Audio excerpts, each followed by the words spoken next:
We'll go ahead and call this hearing to order, and Ranking Member Velasquez is detained for a few moments. She's speaking across town, but she's on her way. She said we can go ahead and get the hearing started.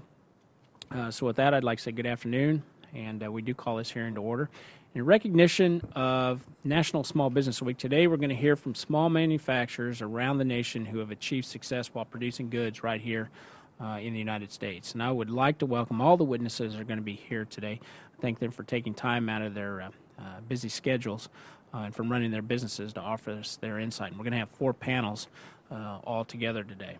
We've all heard about the decades-long decline of the manufacturing industry in America. And since the late 1970s, a combination of high U.S. wages and cheaper overseas production costs have led to a loss of nearly 11 million manufacturing jobs in the U.S., with nearly 2 million of those occurring during the recent recession.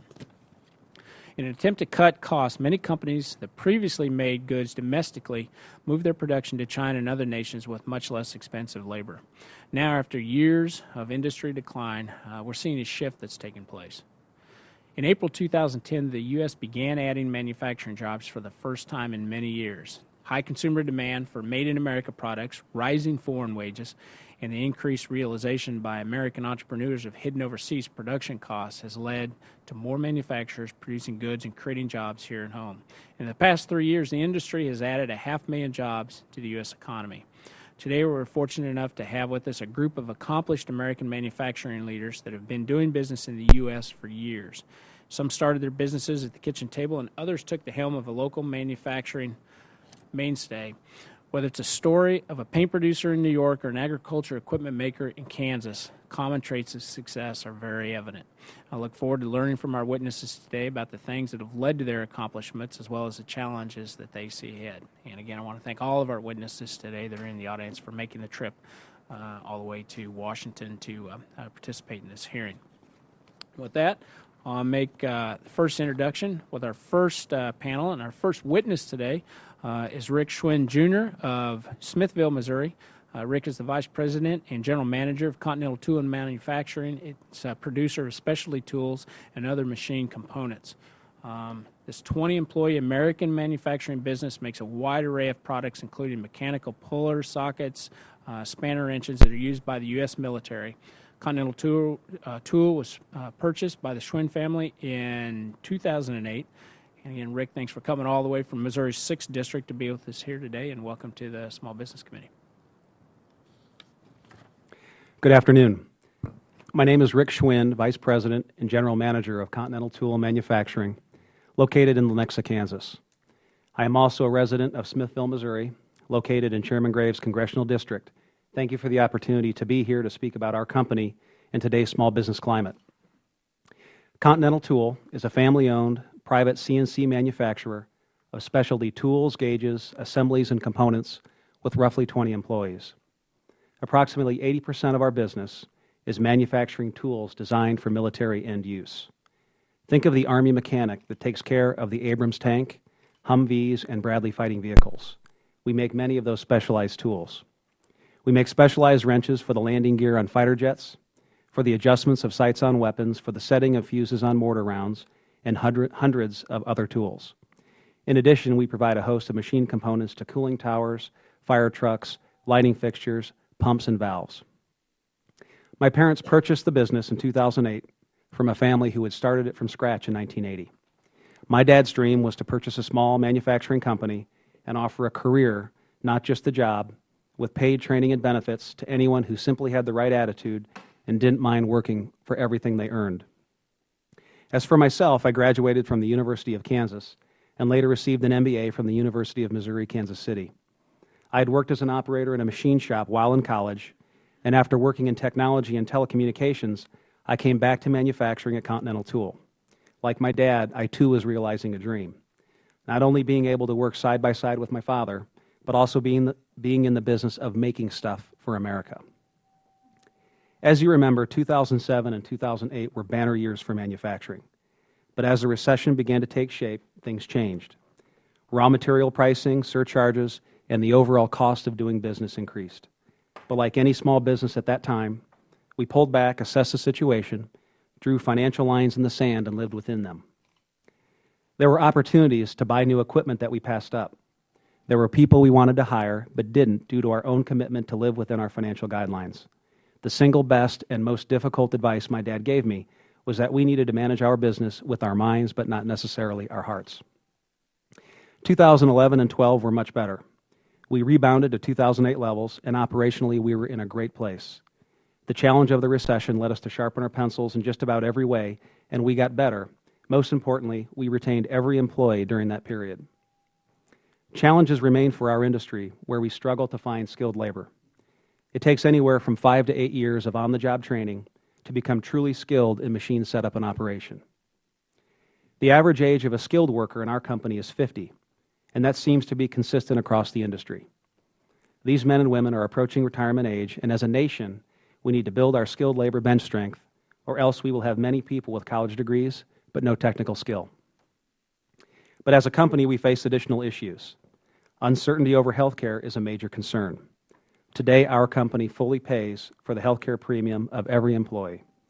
But not knowing the financial implications of the health care law next year has us questioning whether we'll be able to continue providing this going forward or whether we'll be forced to turn this cost over to the employee. As I mentioned, roughly 80% of our business is supplying the defense industry. This is where sequestration has had a real impact on us. We agree Washington needs to reduce our nation's debt and rein in spending quickly. Our company made difficult decisions during the recession and significant cuts to survive, and the federal government should do the same. However, in our company, we took a sensible, precision approach to our finances just as we would when manufacturing a tool, while Congress did not. Unless Washington quickly addresses the situation they created with sequestration and the budget, the impact to small manufacturers like ours, whose primary customer is the federal government, will be severe. Our sales to the government are down 30% this year, and we recently were forced to lay off 3 employees, temporarily we hope, and are working to refinance our long-term debt to reduce monthly expense. Even though our company survived the most recent recession, we are seriously concerned with the current environment facing small business. Does Washington really understand our challenge? Do they sense the concern we have with lack of skilled labor, with health care uncertainty, ineffective and costly regulation, the sequester and indecisiveness regarding the budget? We certainly hope so, but the environment remains scary. I am thankful that the committee is asking for input from companies such as ours in order to stem the tide. Small business is the backbone of our economy.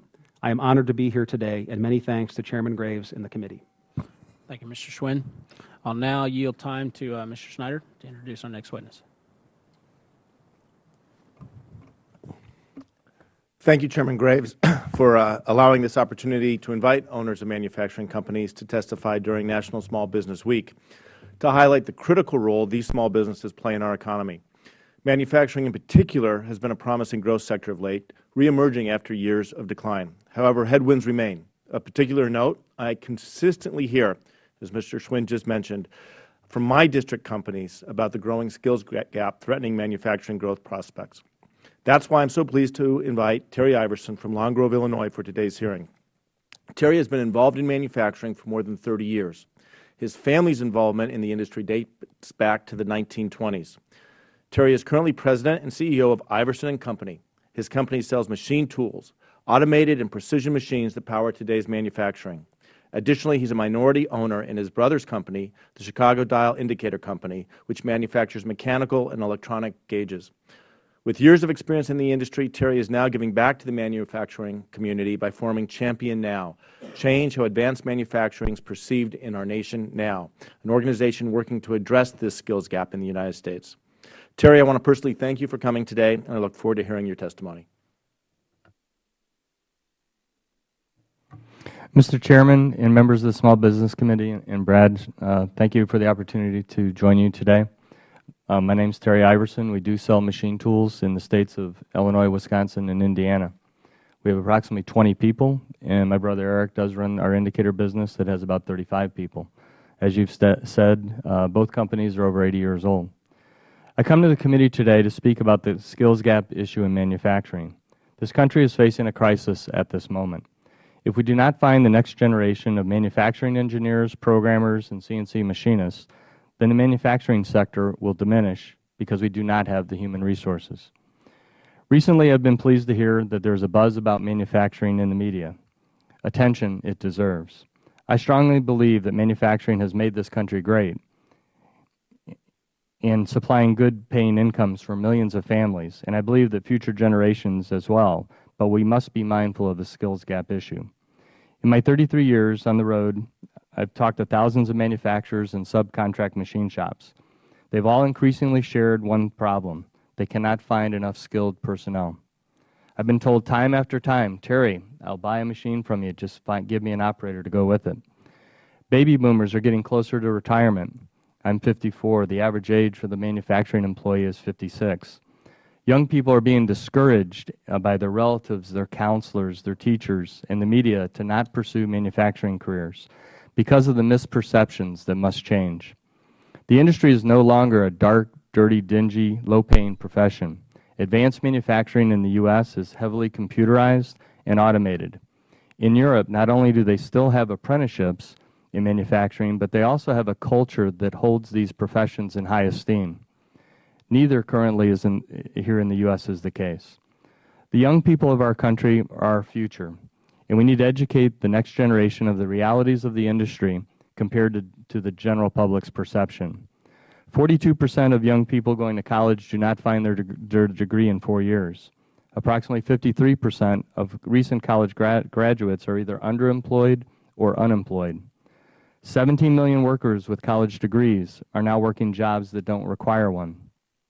With skyrocketing college tuitions and admission requirements, it is clear that manufacturing should be embraced by our students. There is clearly a demand in the U.S. for highly skilled manufacturing workers. Many are of the opinion that all manufacturing has gone overseas. While some of this notion is true, the advanced manufacturing will and must stay in this country. Some of the low-skilled tasks have gone, in fact, to the Far East, but the highly skilled positions with STEM-related skills are still needed in this country. There are as many as 600,000 jobs for highly skilled manufacturing positions currently unfilled, despite unemployment at 7.6%. Manufacturing needs the best and brightest and best math and science students that are great with their hands. They need to be seen as manufacturing champions. After being involved in technical education in several community colleges, high schools, and serving on some technical boards around the country, I came up with a vision and an organization called Champion Now. As Brad noted, that is an acronym that stands for Change How Advanced Manufacturing is Perceived in Our Nation. The now is the call to action. You can see our film trailer on our website. Since founding Champion Now in 2009, I've been involved in various projects. Currently, I'm involved in a project that will film inspirational stories of career paths into manufacturing with young people, and these can be used as role models for others unaware of these successful opportunities. I've been involved in Project Lead the Way in my community. This program gives high school students a way to apply theoretical knowledge with hands-on applications, strengthening their STEM skills.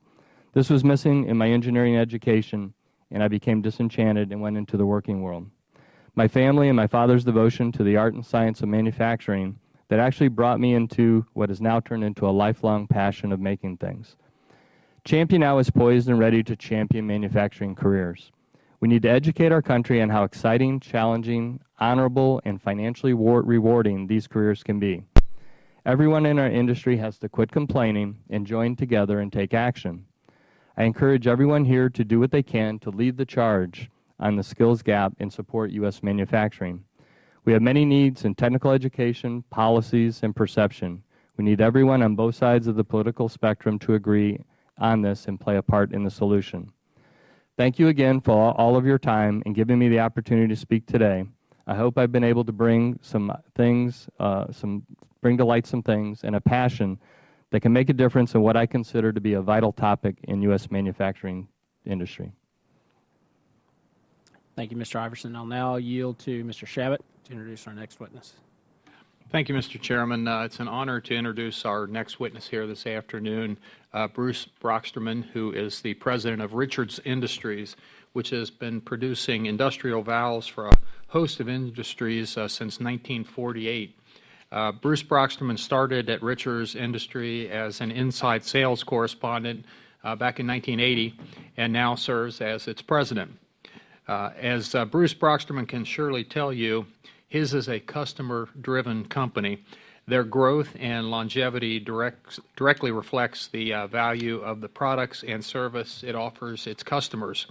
I'm thankful that Bruce Brockstrom was able to attend today's hearing to highlight what has made his company successful and speak to some of the challenges American manufacturers face today. Bruce, Jack is your brother or cousin? My older brother. Older brother, that's what I thought. And on a side note, Bruce's brother, Jack Brockstrom, was a football coach and social studies American history teacher at my high school, LaSalle High School back in Cincinnati, and I had him as a teacher and I had him as a coach as well.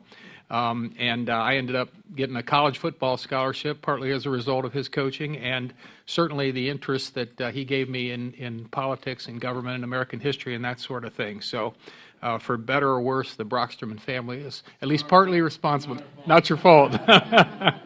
Some of my colleagues on the other side of the aisle would probably say for ill, but we welcome you here, Bruce Brockstrom, and look forward to hearing you now. Thanks, Steve. Good afternoon, Chairman Graves. Thank you for holding this important hearing today to highlight the value of manufacturing in the United States, and thank you for the opportunity to talk briefly about the challenges and opportunities that lie ahead for U.S. manufacturers. As Steve said, my name is Bruce Brockstrom, and I'm the President and CEO of Richards Industries, a privately held manufacturer of industrial valves located in Cincinnati, Ohio. We've been in business since 1961, and our mission is to provide heavy-duty valves to control flow, pressure, and temperature for our customers in the process industries, places like refineries, chemical plants, petrochemical plants, pharmaceutical facilities, and food processing plants. Richards Industries has been fortunate to experience solid growth over the past 6 years. After a management buyout in 2007, we have seen unprecedented growth of our revenues and profits. Over those 6 years, our sales grew nearly 45%, with net earnings improving at nearly the same rate and employment growing by 12% to just under 150 employees. The deep recession of 2008, followed by a slow and uncertain economy, has resulted in a challenging business environment, and even now is proving to be difficult. Richards has grown by staying focused on the niche markets and taking care of our key financial fundamentals. We have a single-minded philosophy of providing products to meet the special requirements of our customers around the world. These products are highly engineered solutions to different customer process problems. Manufacturing runs in our plant are low and precision is high. Being a small manufacturer can be challenging, but it provides the opportunity for us to be agile and flexible as we work to provide our customers with fast response and product delivery that they need to be effective and successful in their operations. We're often asked to build an engineered custom product and ship it in less than 2 days, and our lean process structure and flexible approach enables us to do that. Our products are used in every corner of the world. Despite our size, you'll find Richards Industries products on drilling platforms off the coast of Brazil, in pharmaceutical plants in the heart of Europe, on gas pipelines in central China, and in chemical plants in Kazakhstan. In 2007, international sales represented just 19% of our Richards Industries revenues. In 2012, international sales were 45% of the shipment total. Along with increased revenues, Richards Industries has been able to achieve healthy levels of net income and cash flow, thus enabling the company to repay the debt taken on at the time of the acquisition, while at the same time reinvesting significant amounts of capital in the company. The reinvested capital has been used to generate further company growth and jobs. At the heart of our success are the employees at Richards Industries. Our team is talented, experienced, and creative, but most importantly, they are committed to excellence and performance, bringing a consider-it-done attitude to work every day. Additionally, the family culture runs through our company, helps set up our team for success, and has resulted in Richards Industries being chosen as the best place to work 5 out of the last 6 years by a local Cincinnati business publication. There are, however, immediate and future challenges that threaten our ability to maintain our pattern of success as a manufacturer in the United States. First among them is the structural cost of U.S. manufacturing imposed by government tax policy, regulatory policies, and legislative initiatives.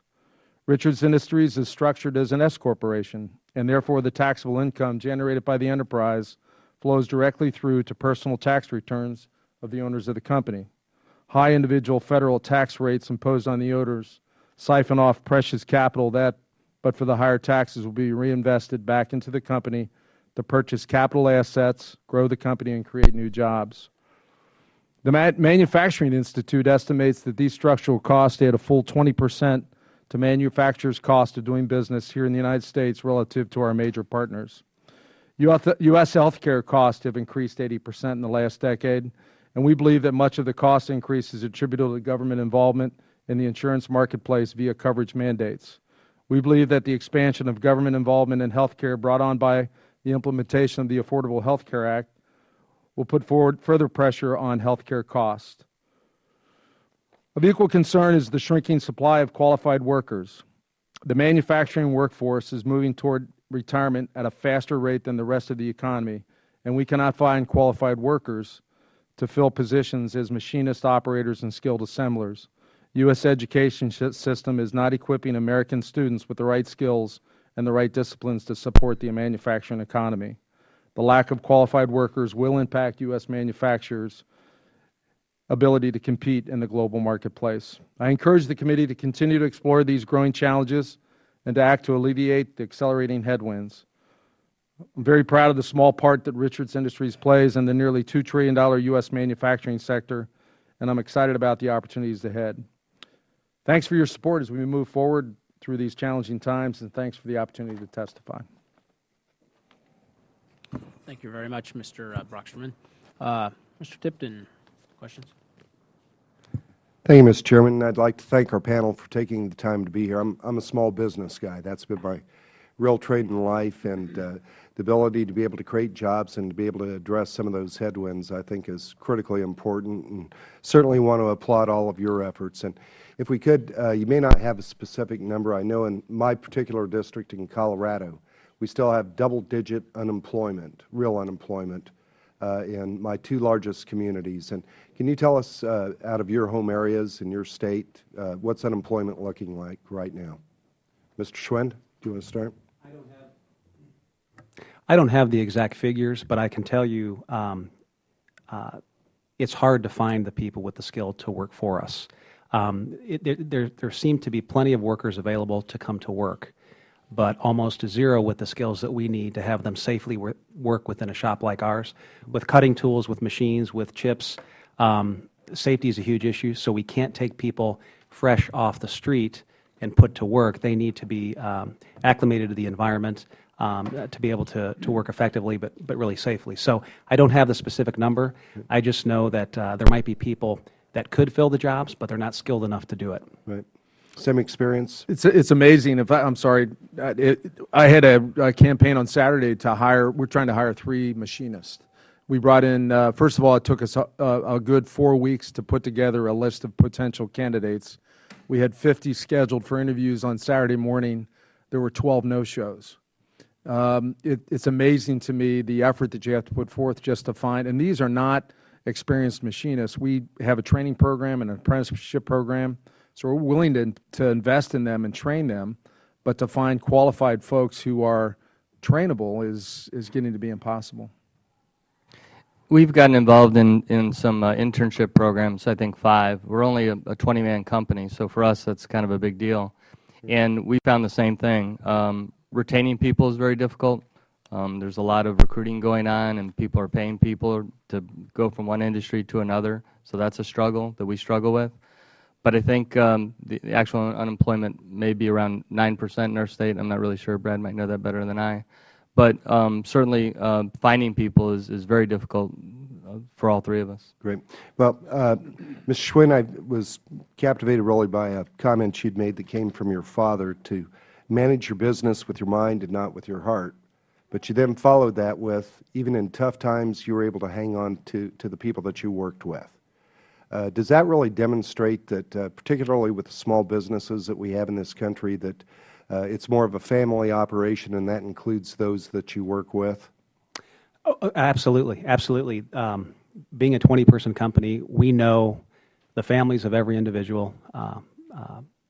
We know the kids' names. So we take on ourselves the responsibility of the welfare of those individuals, not just the folks that work for us, but the entire family unit. During the recession, we kept everyone because we got a little smarter. We did things that we didn't do before. We brought some things in-house that we had paid for currently, and you're willing to do that. You try to do everything you can to retain your workforce because it's a personal relationship. You know, if we had 800 or 900 employees, it might not be that way, but given that I don't know the names of every individual and every family member of the folks that work for us, you do what you can to keep to hang on to those employees. Right. You know, it was interesting listening to all three of you because what you were specifically noting is what happens here in Washington is impacting your ability to be able to create jobs, to be able to hang on to the people you have, and to be able to build for the future. You'd cited the Affordable Care Act as being able to create uncertainty, potentially endangering jobs, sequestration, and I think it is worthy of note, out of the House of Representatives, we passed 2 pieces of legislation, and I'd encourage you to get a hold of your senators to take up those pieces of legislation. Also, the STEM Act that we passed out of the House of Representatives when we're looking at science, technology, engineering, and math to be able to address them. But if you could give, and Mr. Brockmeyer brought it up at the very end, we just had the fiscal cliff legislation a few months back, which is impacting sub-S corporations, S corporations like his. If you had a piece of advice for Washington, what would it be?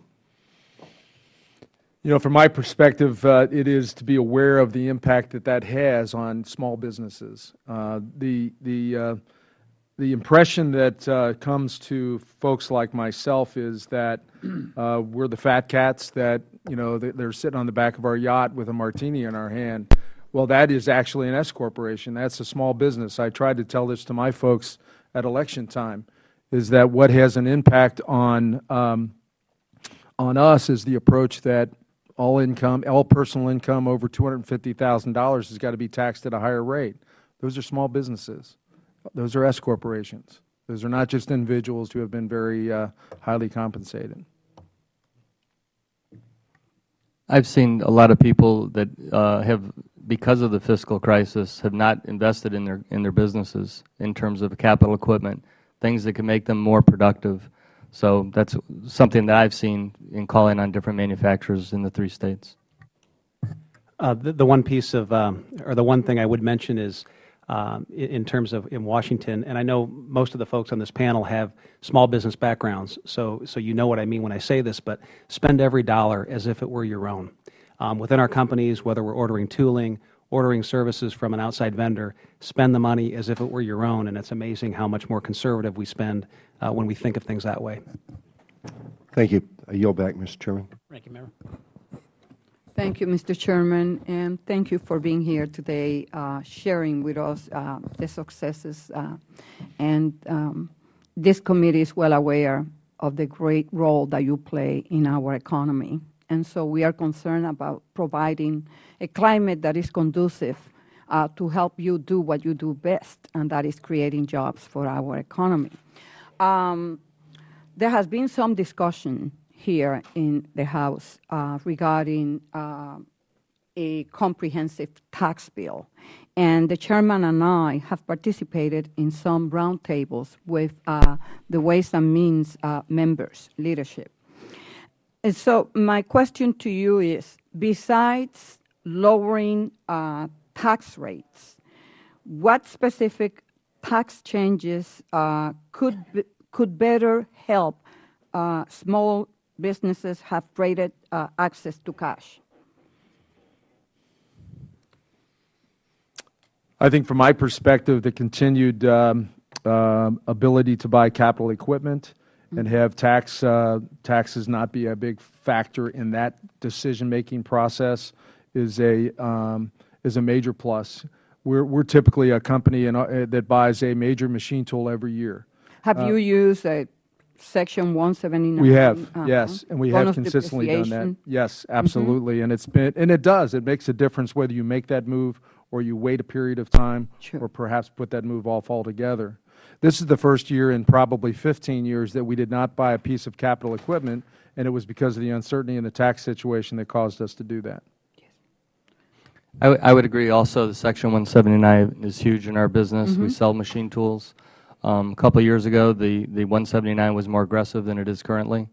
I know a customer that had a family business that invested in a $1.2 million piece of equipment, which was a huge investment for them. And the reason that they were able to do that and invest back in their business is because of the 179 and the implications on their tax burden.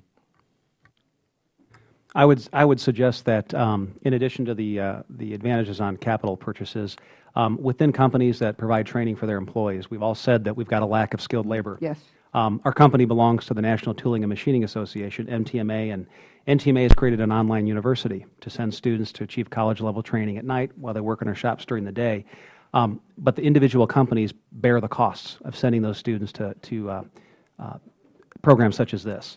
And I think more incentives for companies to provide training in-house, or at least to provide some incentive to do it, not only makes our individual companies stronger, but if across the industry, if we're doing this, I think there can be some leverage there. Well, there are some partnerships happening between community colleges across the country and the small business sector. In New York, I'm quite aware because one of them is in my district. And precisely, I just held a roundtable with small manufacturers, and time and again, the major issue is to find skilled workers. And so, thank you, Mr. Chairman. Mr. Shabbat. Thank you very much, Mr. Chairman. Bruce, I think I'd like to go to you since you came all the way from Cincinnati.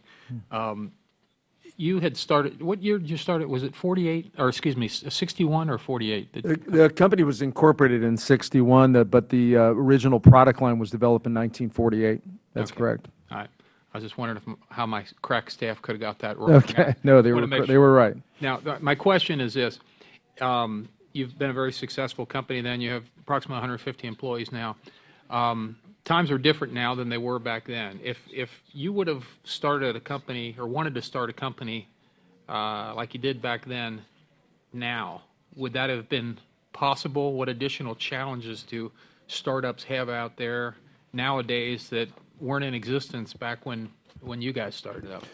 Well, you know, I think there are a few things. It's interesting. I was involved in a management buyout of the company in 2007. We couldn't do that today because there's just no way in the banking environment that I could have gotten the funds to help me finance that. Would be impossible. Because of Dodd-Frank in particular, do you think? Or? Yeah, I mean, from our standpoint, I just had this conversation with U.S. Bank this week, and they said you should mention that if you get the chance, because that kind of legislation change has a huge impact on their approach to lending dollars to people like me. I think too the issue of finding skilled labor now as a startup would be very difficult. Folks are not, you know, it's hard enough for me as a company of 150 to get people to take the chance to go to work for a small company, much less someone who's just a startup and just getting out of the chute. Well, getting into that question about skilled labor, and all three of the witnesses here have mentioned that. They're having the same difficulty. And that's in an economy where we have ballpark somewhere between 7.5 and 8% unemployment. And that really, I would argue, doesn't adequately reflect the true unemployment when you look at people that used to work full-time and are working part-time, who are still counted as working, and people that have given up working altogether have gotten so discouraged they drop off, and they're not counted at all anymore. So it's probably significantly higher than that. But whatever, the unemployment rate is higher than it ought to be, yet folks like yourselves are having a hard time hiring people. Are there any things that you would suggest that either we ought to be doing, or maybe the local vocational schools ought to be doing, or somebody ought to be doing to make folks employable in these high-paying jobs, which you all are screaming? And I'll let all three of you touch on that if you'd like to. Bruce, you want to go first, though, since you're the hometown guy to me? You know, that's one that I thought of quite a bit on the way out here and as I prepared for the testimony, and it is difficult. I think there are some of line items on the budget that support the nonprofits, such as the MEPs in Cincinnati. It's a group called TechSolve that offers low-cost training for companies like ourselves. They have a machining center where they share their expertise on machining and machining skills. But it is a challenge. It's a special challenge. I like hearing about what Steve has to talk about, because he's taking kind of a unique approach there. I think that would be helpful as well. But it's a challenging time, and I'm not sure what the answers are. Would either one of the other witnesses want to? Well, I talked to I got an email from the president of the Illinois Manufacturing Association, and he said that basically students coming out of high school are just, their math skills are not up to par. And so a lot of us, the first thing they do at community colleges is that they find that they have to reteach and do a better job at getting the math skills sharpened first. So I think schools in general are not, they're being measured maybe in an inappropriate or not necessarily efficient way. And so, you know, a lot of people a lot of schools are putting prominence on things that maybe they shouldn't have prominence on. Thank you. Mr. Schwinn? Yes, I think in our own experience, we find new individuals coming into our company with no experience have found us as maybe a second or a third option.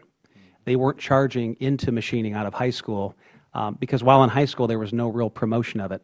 I think we need to get with mom and dad while these youngsters are still 14, 15, 16 years old in high school. I know within the high schools, at least in our area, we've had good success with robotics. And out of that, students are learning how to design. High level, they're learning how to build. But it seems to be gone the days where you'd go to high school with kids that can rebuild cars when they get out of high school. It just seems like we've lost focus or funding. I'm not sure why, but at the high school level, there's very little real building or manufacturing going on. It seems to have moved more towards design and engineering, which is still good, but we've just lost that hands-on approach, I think, at the high school levels. Thank you. Mr. Chairman, I see my time's about ready to elapse. Just let me make one final point. I happen to be the chair of the Subcommittee on Foreign Affairs on Asia and the Pacific, and Mr. Broxman, you had mentioned that about 5% of your sales now is international, and we're looking at TPP, and we're looking at a trade with the Europeans and a whole bunch of other free trade agreements and things of that nature. So, in 10 seconds, could you tell us? Do you think those types of things would be helpful? Would you like to see international trade go up? Or? Absolutely. I mean, obviously, that's our goal is to have it be half of our business or more. The more you can do to reduce barriers between us and our foreign markets and support us in our work and sending products overseas, the better. Places like Brazil, where there is a challenge in terms of their import taxes, and then obviously we've had some property rights issues in China as far as patented products being copied. Those are the things that are toughest for us. Thank you very much. Thank you, Mr. Chairman. You're back. Mr. Schneider? Thank you, Mr. Chairman. I want to thank the witnesses. I know, having run a business, taking a day and coming to Washington is difficult, so thank you for taking time out of your busy schedule and sharing with us your stories, particularly stories of manufacturing. I know when I graduated in 1983 with an engineering degree, we had 12% of our graduates in engineering and 22% of our economy, our GDP, was manufacturing. Both those numbers are today at half.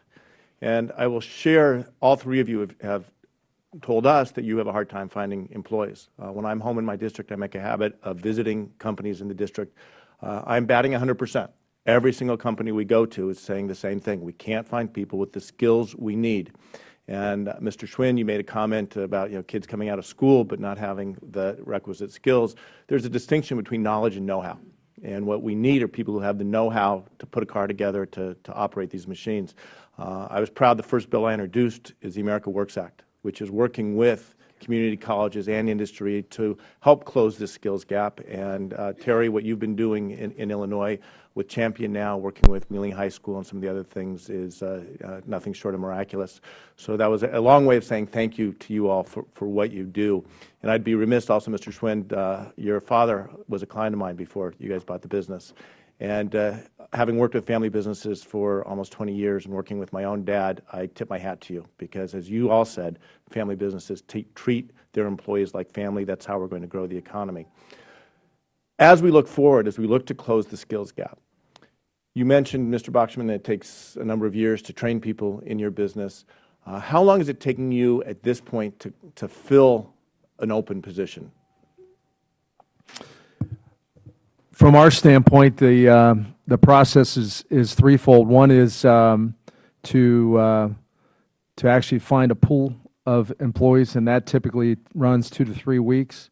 And then once you have them, is to bring them in and vet that process, and then finally to make that offer and try to bring them on board. I would guess that the whole process for us is somewhere in the range of about 3 months. Mr. Iverson? Well, we're in a situation where we don't have a production technician, which is hard enough in itself. Many times we have to find either a service engineer. We've been very lucky with our service people, but salespeople that have to have mechanical skills and other skills, time management skills. So we've had to actually bring young people in and develop them, and short of 2 years to get to the point where they can actually do the job effectively. So if we're trying to find someone seasoned, it may take us every bit of 6 months or more. Mr. Schwinn? In our experience, to recruit someone and recruiting someone with skill, anywhere from 3 to 6 months. Lots of interviewing, but finding someone with the actual hands-on and the practical experience could take up to 6 months. Finding someone to come in with no skill is relatively easy, but then you shift a lot of the responsibility of and cost of training, safety, all that right back into your shop. So you'd prefer to do the, obviously to hire the more experienced because you bring in some unknowns when you bring in someone fresh with no skill. Sure. Do you see that time frame, getting people the skills, having to retrain or train backwards, having a restrictive impact on your ability to grow your businesses? From my standpoint, it definitely is. It reduces capacity. We run 3 shifts. In past years, that second and third shift was a big part of what we did. Our second and third shifts now are just skeleton shifts because we just don't have the manpower to fill them. At our indicator business, we've actually, we don't have a second shift, and we compete with competitors from all over the globe. And we've actually gone to what they call lights out manufacturing, where we can run the machines at night unattended. People could say that that's taking away jobs, but it really isn't. It's making us more competitive, and trying to put a second shift on. A first shift's hard enough. A second shift's almost impossible. We do long manufacturing runs, so we do run a second shift, but we pick and choose. There are certain cases where we can take a relatively new employee and have them run certain jobs, but in many cases, if it's something specialized, we intentionally hold off, and we could run it, but can't because we don't have the human capital trained enough to do it. Great. Thank you. As I'm running out of time, I could sit here and talk all day about manufacturing, about small business, about family business. So again, thank you. One of the things we need to push through is sequester, and Mr. Schwinn, you touched a bit on about it. But real briefly, in a couple of seconds, can you give us a sense, percentage-wise, the impact sequester is having on your business? Year to date, it's been about a 30% impact on our revenue to the federal government. And like I said before, we knew something had to happen. Sequestration did. But within the recession, when demand dropped, we at least had insight into when things were going to turn around. Right now, with our government buyers, we don't have that insight, so it's hard for us to plan. So what we've done in response is we're looking for commercial work and adding that to our pipeline. But yeah, it's been difficult for us, about a 30% drop. Mr. Iverson? I would concur. I mean, there's a lot of uncertainty, and because of the uncertainty, people are not going to buy machine tools. Our indicator business, we are investing in research and development quite heavily, but we can't necessarily make the investments that we would normally make. The impact there is less for me. It does add to the uncertainty of the overall economy and therefore the investments that my customers make, but I don't directly sell to that marketplace that's so strongly impacted by sequestering. Great. Well, again, thank you. Your success is our success. The ability for you all to grow is how we'll grow our future. So thank you all again for coming today. Thank you. And I yield back. Luke Demar. Thank you, Mr. Chairman. I just wanted to thank the individuals for coming today. I appreciate your insights, the real-life stories of how you operate your businesses, the impact of the rules, regulations, and trade policy of this country on what you do. I'm going to save my questions to the next panel because it's a long, long day for us, so I'll just yield back with that, Mr. Chairman. Thank you very much. Custer. Thank you. Thank you very much, Mr. Chair. I appreciated it. I was planning to yield back, but to wait for the next panel, but I appreciated this conversation so much, I just wanted to weigh in very briefly. I am, like my colleagues, very, very interested in small business and workforce development. And I've been on this Congress at Your Company tour whenever I go back. I'm now up to 17 companies, very, very similar to your own, with this CNC high-level manufacturing. And the witness that I've brought here from New Hampshire today actually is going to describe a 5-generation company that has Industrial Revolution machines that are over 100 years old in the same company, the same factory as CNC machines that are cutting edge. So we're proud of it in New Hampshire. But I just want to share with you a bill that I've introduced, Workforce Development Investment Act. It's H.R. 1747, and I'd love to get bipartisan support from the panel, that will provide tax incentives to employers who partner with local colleges to prepare students for the workforce. And is this the type of legislation that might be helpful for you working with your local community colleges, technical colleges? And if so, I'd love to get your comments. I would just say that that's the kind of thinking that will help us move forward. It is exactly the kind of thing that we need. Some type of a break so that we can work with local experts to train folks. We have our own Richards Industries University that we created for ourselves, which is a combination of on-the-floor work plus online work to help our folks learn the industry. But anything that can accelerate that process, because it's 3 to 6 months to find somebody, but it may be as much as 2 years to train someone that moved from basic hand drilling type operations to the true CNC environment. That would be terrific. And your comment about the math skills, that's precisely what I'm running into. Like my colleague, Mr. Schneider, I'm batting 100 every single company that I've been to. So has had this issue. One company of every 10 that they bring in for an interview, only 4 have the math and English skills. Of those, 2 are disqualified for drug and alcohol. And of the 2 that they hire, only 1 will last longer than 4 months in the company. And you know, I haven't done the math, but I bet ours is very similar very to that. similar. And that's the sequence that we run into as well. Yeah. So my only other comment, and then time is short today, I'll yield back, but just how can we all be working together to make sure that we invest in this basic infrastructure, which is our public school system.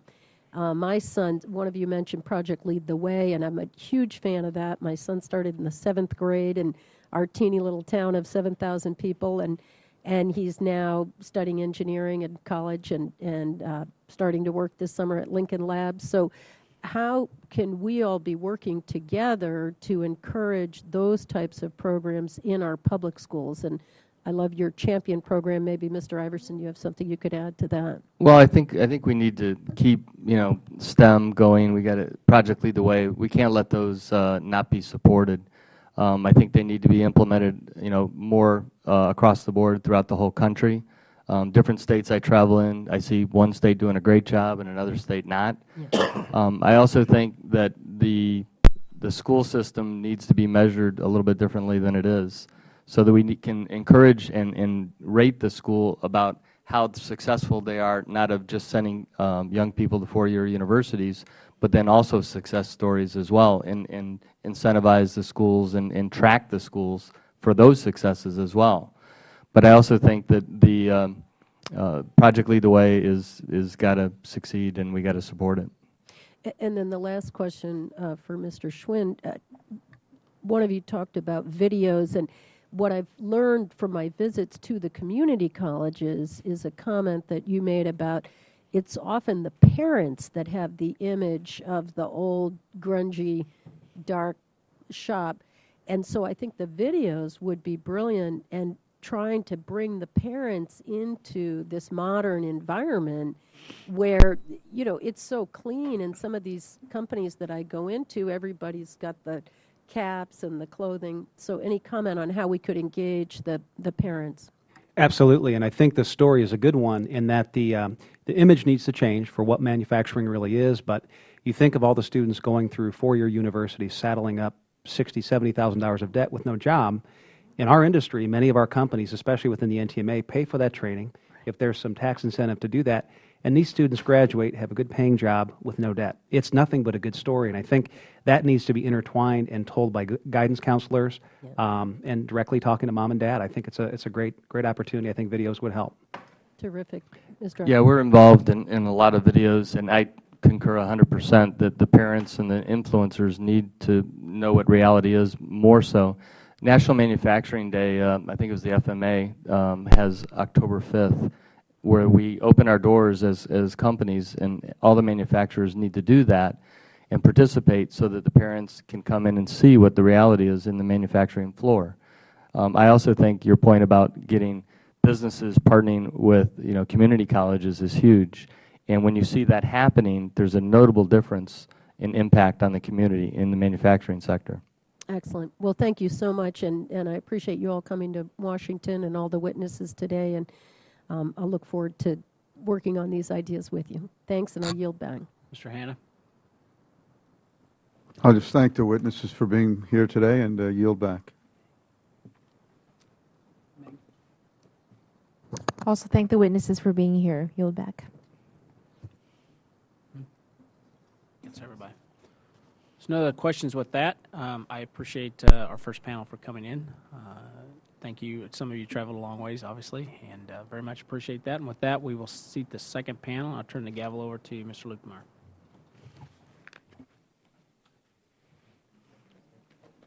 Terry, good luck to you. Nice to meet you. Yeah, always.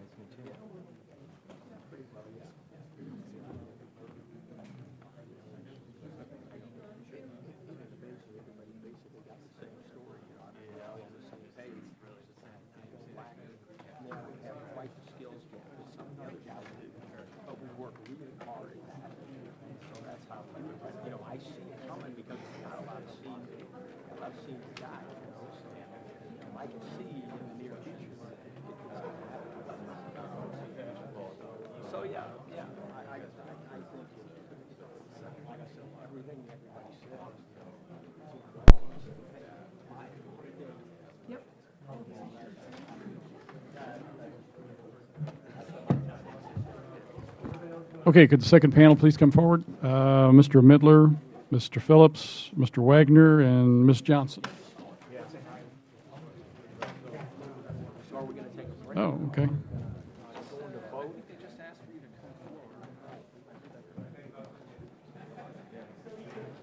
Okay, is Ms. Johnson handy?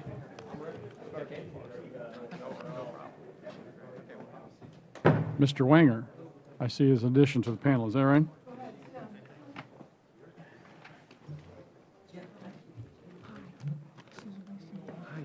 I'm sorry? Okay. Okay.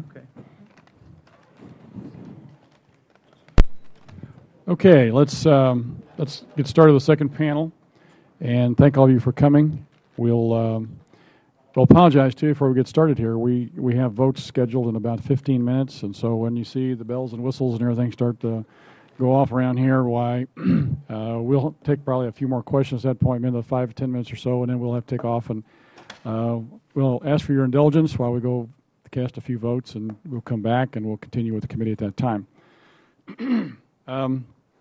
If you've been watching the voting, the discussion, you know that in front of you you've got a little box, got a red, green, and yellow buttons on it, and you get 5 minutes to make your statement, and all of the members up here have 5 minutes to ask you questions, and we'll try and hold to that in the general vicinity of.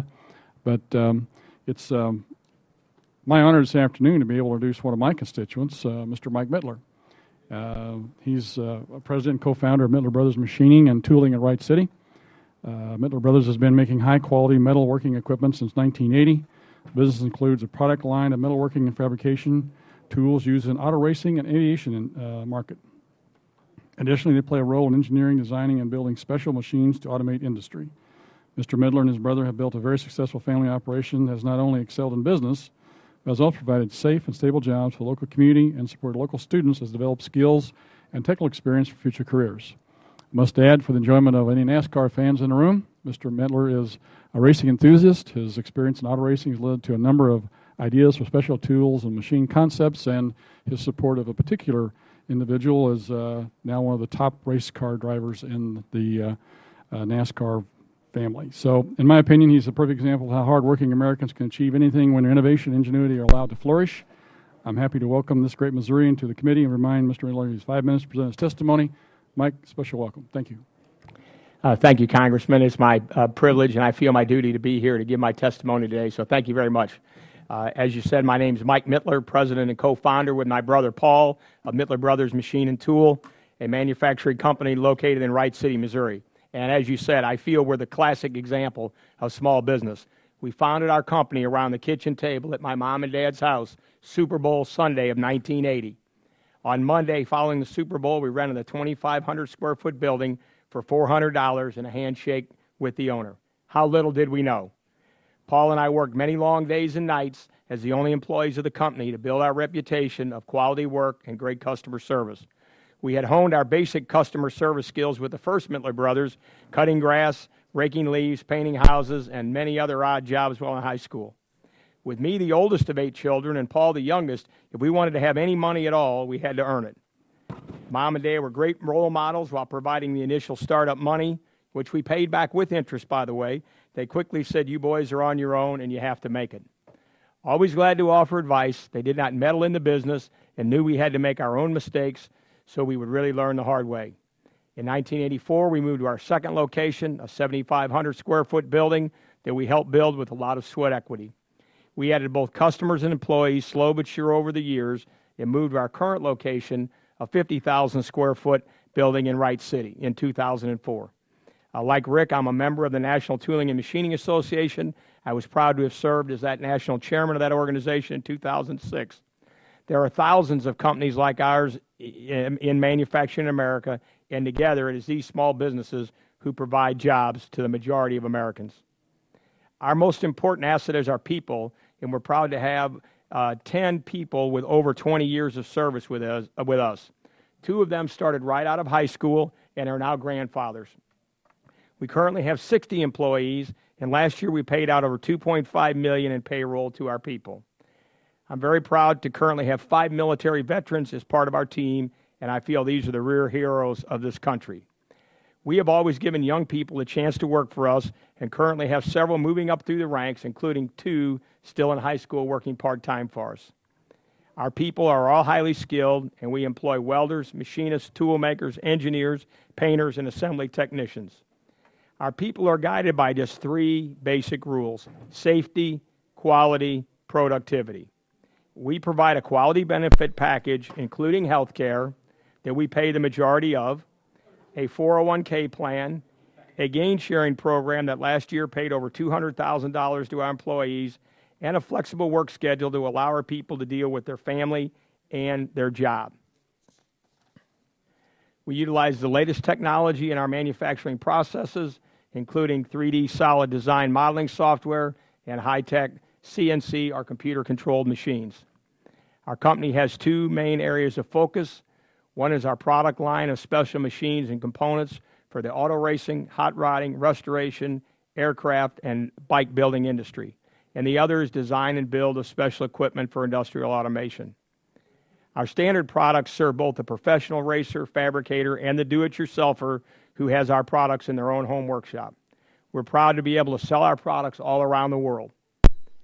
Our products have been featured in a number of hit TV shows, including the American Chopper series and several other how-to shows. Numerous trade publications and many online videos have also featured our products. We maintain a dynamic website, publish a 90-page catalog, and exhibit in several trade shows to promote and sell our product. In the design and build area, we manufacture custom machines and systems for large industrial companies, helping them compete in the global economy. Our customers include companies in medical, building products, energy, heavy truck, and general industrial. While we have been successful over the years, many things I currently see bother me and give me cause for great concern. I wonder often, would I do it all again?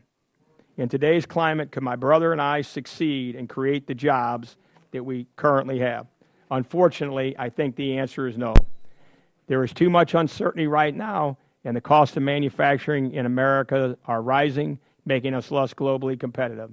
Uncertainty over the health care law, instability in the tax code, ineffective and costly regulations are the biggest problems we face. It seems most of our obstacles come from right here in Washington. Small businesses don't need a helping hand.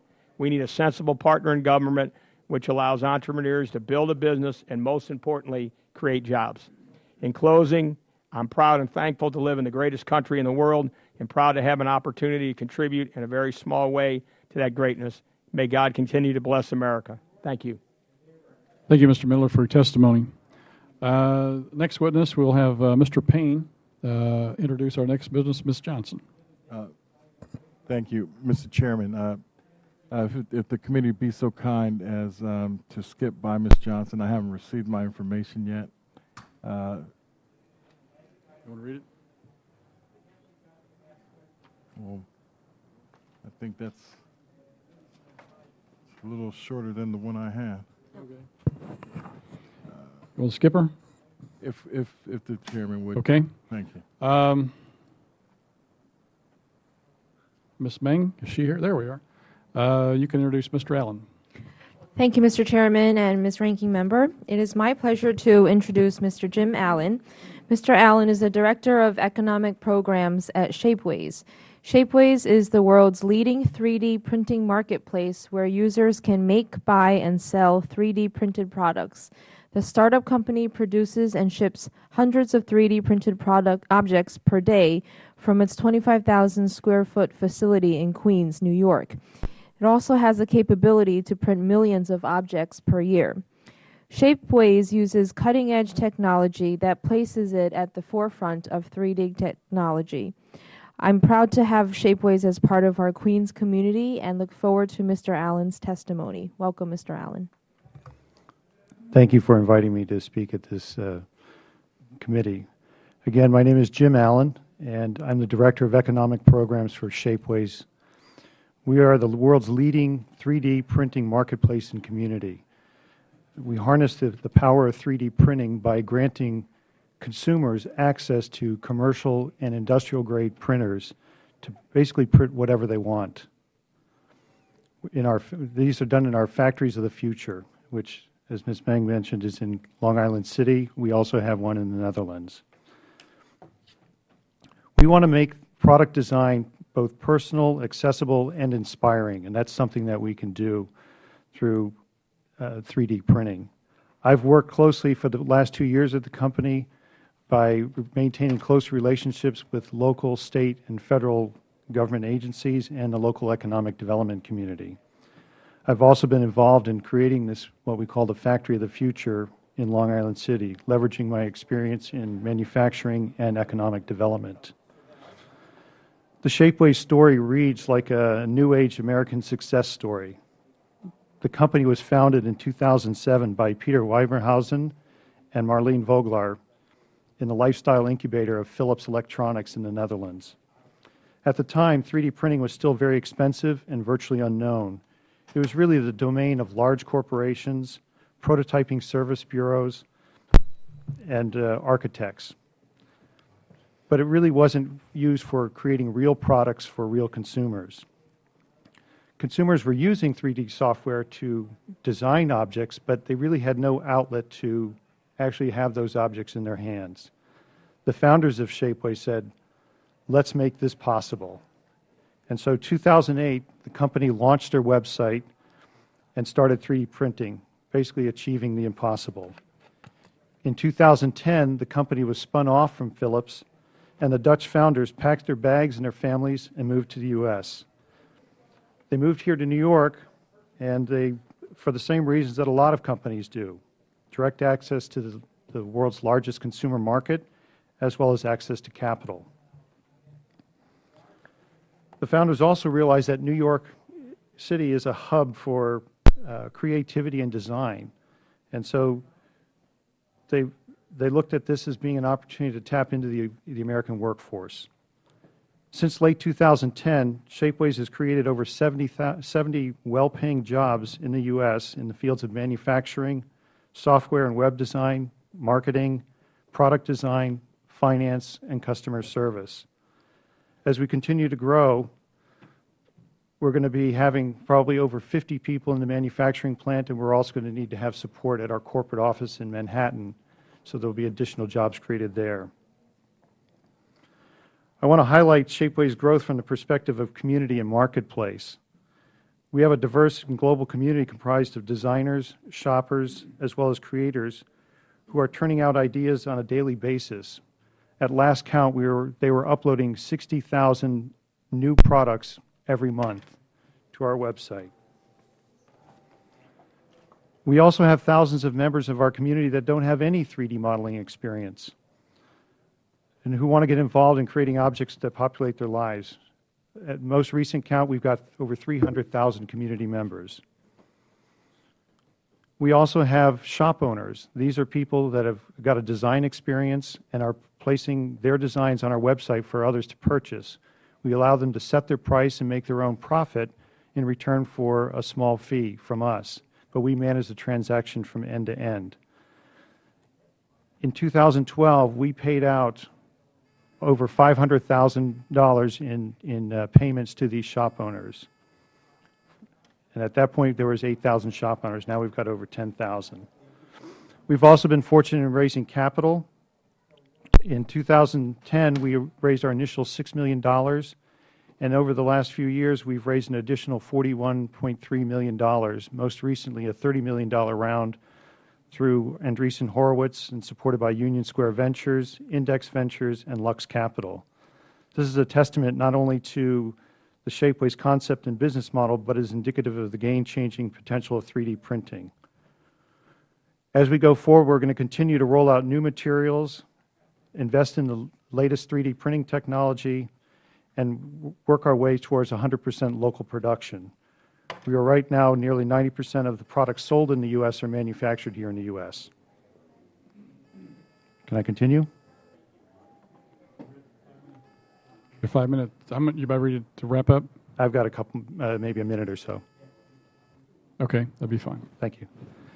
I feel that this is the tip of the iceberg, not only for 3D printing, but also for U.S. manufacturing in general. I gave a talk last January at the Leadership Summit of the International Economic Development Council and noted that there's a significant uptick in venture funding of manufacturing and hardware-based companies. So it's not just the latest social media fad or website that's being funded. This, coupled with improvements proposed in the Jobs Act to ease restrictions on crowdfunding, may help spark a renaissance in U.S. manufacturing. One of the challenges that we face, which has been mentioned by each one of the previous presenters, has to do with finding and attracting the best talent. And this, we think, stems from a lack of STEM education.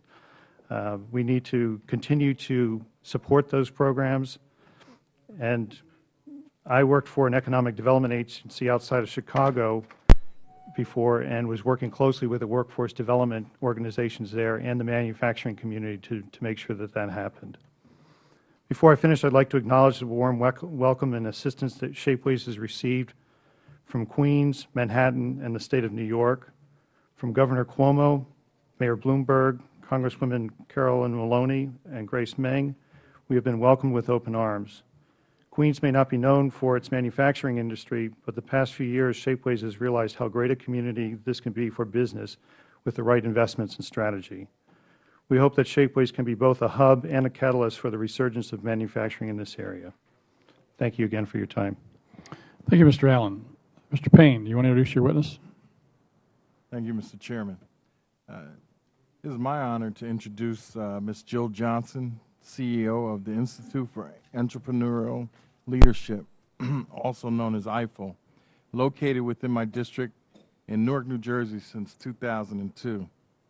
She started the organization to serve the unique needs of minority and women-owned businesses with her father, Dr. Henry Johnson, who was a minority business advocate in Newark for over 20 years. In 2011, she expanded the organization's reach through a partnership with the City of New York based workshop in Business Opportunities Program, which has special outreach to low-income communities, including the reentry and veteran populations. While today's hearing focuses on the resurgence of small business manufacturers, I wanted to ensure that the challenges and opportunities for entrepreneurs of various sectors, including manufacturing, from disadvantaged backgrounds, were highlighted as well. Given Ms. Johnson's 20 years plus experience with minority and women-owned businesses and her work in the urban and low-income communities, she's equipped just to do that. In her current capacity as the CEO of the Institute for Entrepreneurial Leadership and workshop in business opportunities, Ms. Johnson is responsible for the strategic direction of the organization that will guide their vision to make the American dream through entrepreneurship available to anyone who has the drive and commitment to be successful. She has led the company in the creation of successful programs focusing on entrepreneurial training and mentoring services for New Jersey Department of Labor, the Newark Urban Enterprise Zone, and the Rutgers Center for Urban Entrepreneurial and Economic Development. In 2012, the Institute for Entrepreneurial Leadership and Workshop in Business Opportunities together served over 1,700 aspiring and existing entrepreneurs in New York and New Jersey, as well as through 5 affiliate partners in 4 states.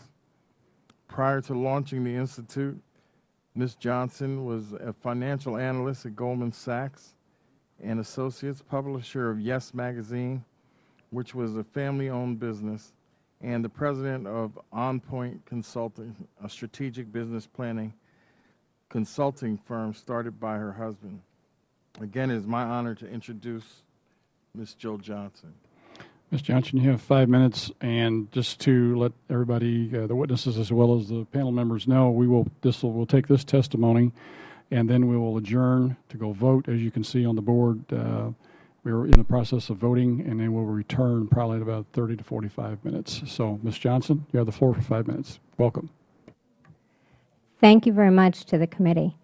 My name is Jill Johnson, and on behalf of the Institute for Entrepreneurial Leadership, the Workshop on Business Opportunities, and the thousands of people who pursue small business ownership as their path to the American dream, I thank you for the opportunity to address this committee today. I am here to share our view of the challenges that exist for the entrepreneurs that we serve, which are particularly acute in segments that require high levels of capital investment like manufacturing.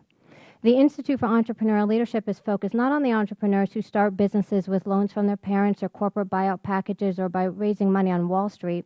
Our clients are regular people who aspire to live a better life, people for whom the American dream is a concept worthy of pursuit.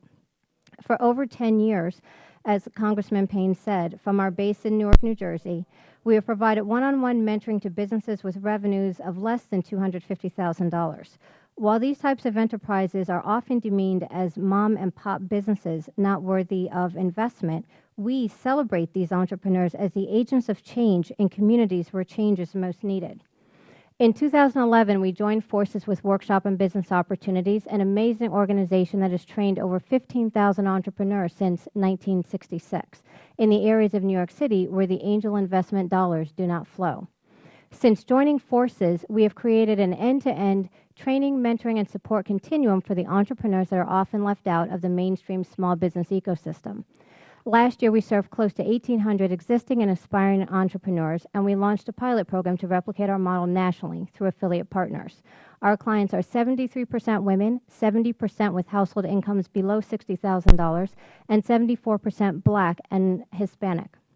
The challenges that our clients face in starting and growing businesses revolve around 3 primary issues: the capital gap, talent gap, and opportunity gap. In 2010, white Americans were about 6 times as wealthy as non-white Americans. In dollars and cents, this translates to the average white family having about $632,000 in wealth versus $110,000 for Hispanic families and $98,000 for Black families. While access to capital is often viewed as best addressed through the private sector solutions are generally not interested in low-return, non-scalable ventures. While the SBA does what it can, the SBA cannot replace the type of business startup and growth capital offered through personal wealth and friends and family investment. Black businesses are particularly affected due to the historical lack of intergenerational wealth transfer. While money alone can't fix a flawed business model, it is a simple truth that money can buy expertise and can enable a small business to stay afloat long enough to figure things out and adjust. Access to capital makes the pivot to profitability possible. Undercapitalized businesses have no room for error. We need to find solutions to the access to capital gap. In addition to capital constraints, many entrepreneurs rank lack of business training as high among the challenges they face. Again, this is where we see a divergence in what exists for high-tech, high-growth businesses and the businesses that we serve. Across the nation, there is a strong effort to support incubators and accelerators for companies that have the potential to attract significant private sector investment dollars, as well as research grants. Most of the value is in having access to the talent and expertise that entrepreneurs generally cannot afford during the early years in the development of the business. These incubators and accelerators stimulate innovation, provide support, and connect capital to projects that can change the world. What we are missing is the same level of resource for entrepreneurs who can change communities. We need to find solutions to the talent gap. Related to the previous two issues, a challenge for many of our clients is the inability to win meaningful contract opportunities. While this is due in large part to lack of capacity, we find that the absence of strong networks and relationships is also a limiting factor. Limited resources often prevent undercapitalized entrepreneurs from attending conferences, playing golf, joining clubs, and making the sales calls necessary to develop strong relationships with large potential customers. Government set-aside programs and corporate spend goals have been helpful in certain areas. However, for the businesses that we serve, these programs do not apply. We need to find solutions to the opportunity gap. After our years of working with thousands of aspiring entrepreneurs and existing entrepreneurs, I have come to believe with all my heart that solutions are possible. I have presented several in my written testimony. It is not enough to just focus on those who have been blessed with the benefits and privilege of history. We must also empower those individuals who have not, but aspire for more, and whose spirits are still open to dreaming. On behalf of the thousands of entrepreneurs like the ones that we serve, I ask that as you consider ways to support the manufacturing sector, that you commit yourselves to inclusion of community entrepreneurs whose success creates a path to economic self-sufficiency for more of us and a healthier economy for all of us. Thank you very much. Thank you, Ms. Johnson. That was right on 5 minutes. Very good. We apologize to the panel. This is our life around here. We're in the process of putting the rule on the floor for the Farm Bill, and so we're going to have a recess here for probably about 35 minutes. I would assume around 3 o'clock, give or take 5 or 10 minutes, we'll be back. Probably won't be any sooner than 3 o'clock, but I would say as soon as we can get a number of members back here, we will again go back to work. And I apologize, but again, we ask for your indulgence. With that, we'll recess until a little after 3. Okay, our subcommittee is back in session. This is actually one of those moments where I got to be in the chair just at the right moment. I get to introduce Mr. Wengler. Anthony Wengler is president of IO, a global leader in the manufacturing of software-defined data centers with intelligent controls. The next generation of data center infrastructure technology, an integrated hardware and software data center technology platform. IO Intelligent Controls offer enterprises, governments, and service providers an innovative way to deploy, provision, and optimize data center capacities anywhere in the world. As president, Mr. Wengler directs the company's expansion and acquisition activities, oversees key transactions, and the company's legal, HR, security, and risk management functions. Prior to his involvement with IO, Mr. Wengler co-founded and managed Sterling Network Services, a leading enterprise data service provider. Earlier in his career, Mr. Wengler was a private equity investor and served as a senior vice president at Sterling Partners, where he directed a variety of investments and transactions for the firm. Mr. Wengler graduated with a Bachelor's of Arts degree in political science from Embry-Riddle University. What a strange place to go for a bachelor in poli-science. And a Juris Doctor's degree from Boston University. I know him. He's my friend. I'm allowed to screw with him. And from a personal standpoint, knowing of the company, knowing of some of the technologies, one of the reasons I'm actually very pleased to have my friend actually here from Arizona is so often when we speak of manufacturing, we think of the production of widgets and things and not understanding the platforms it requires to manage in an information world. Anthony.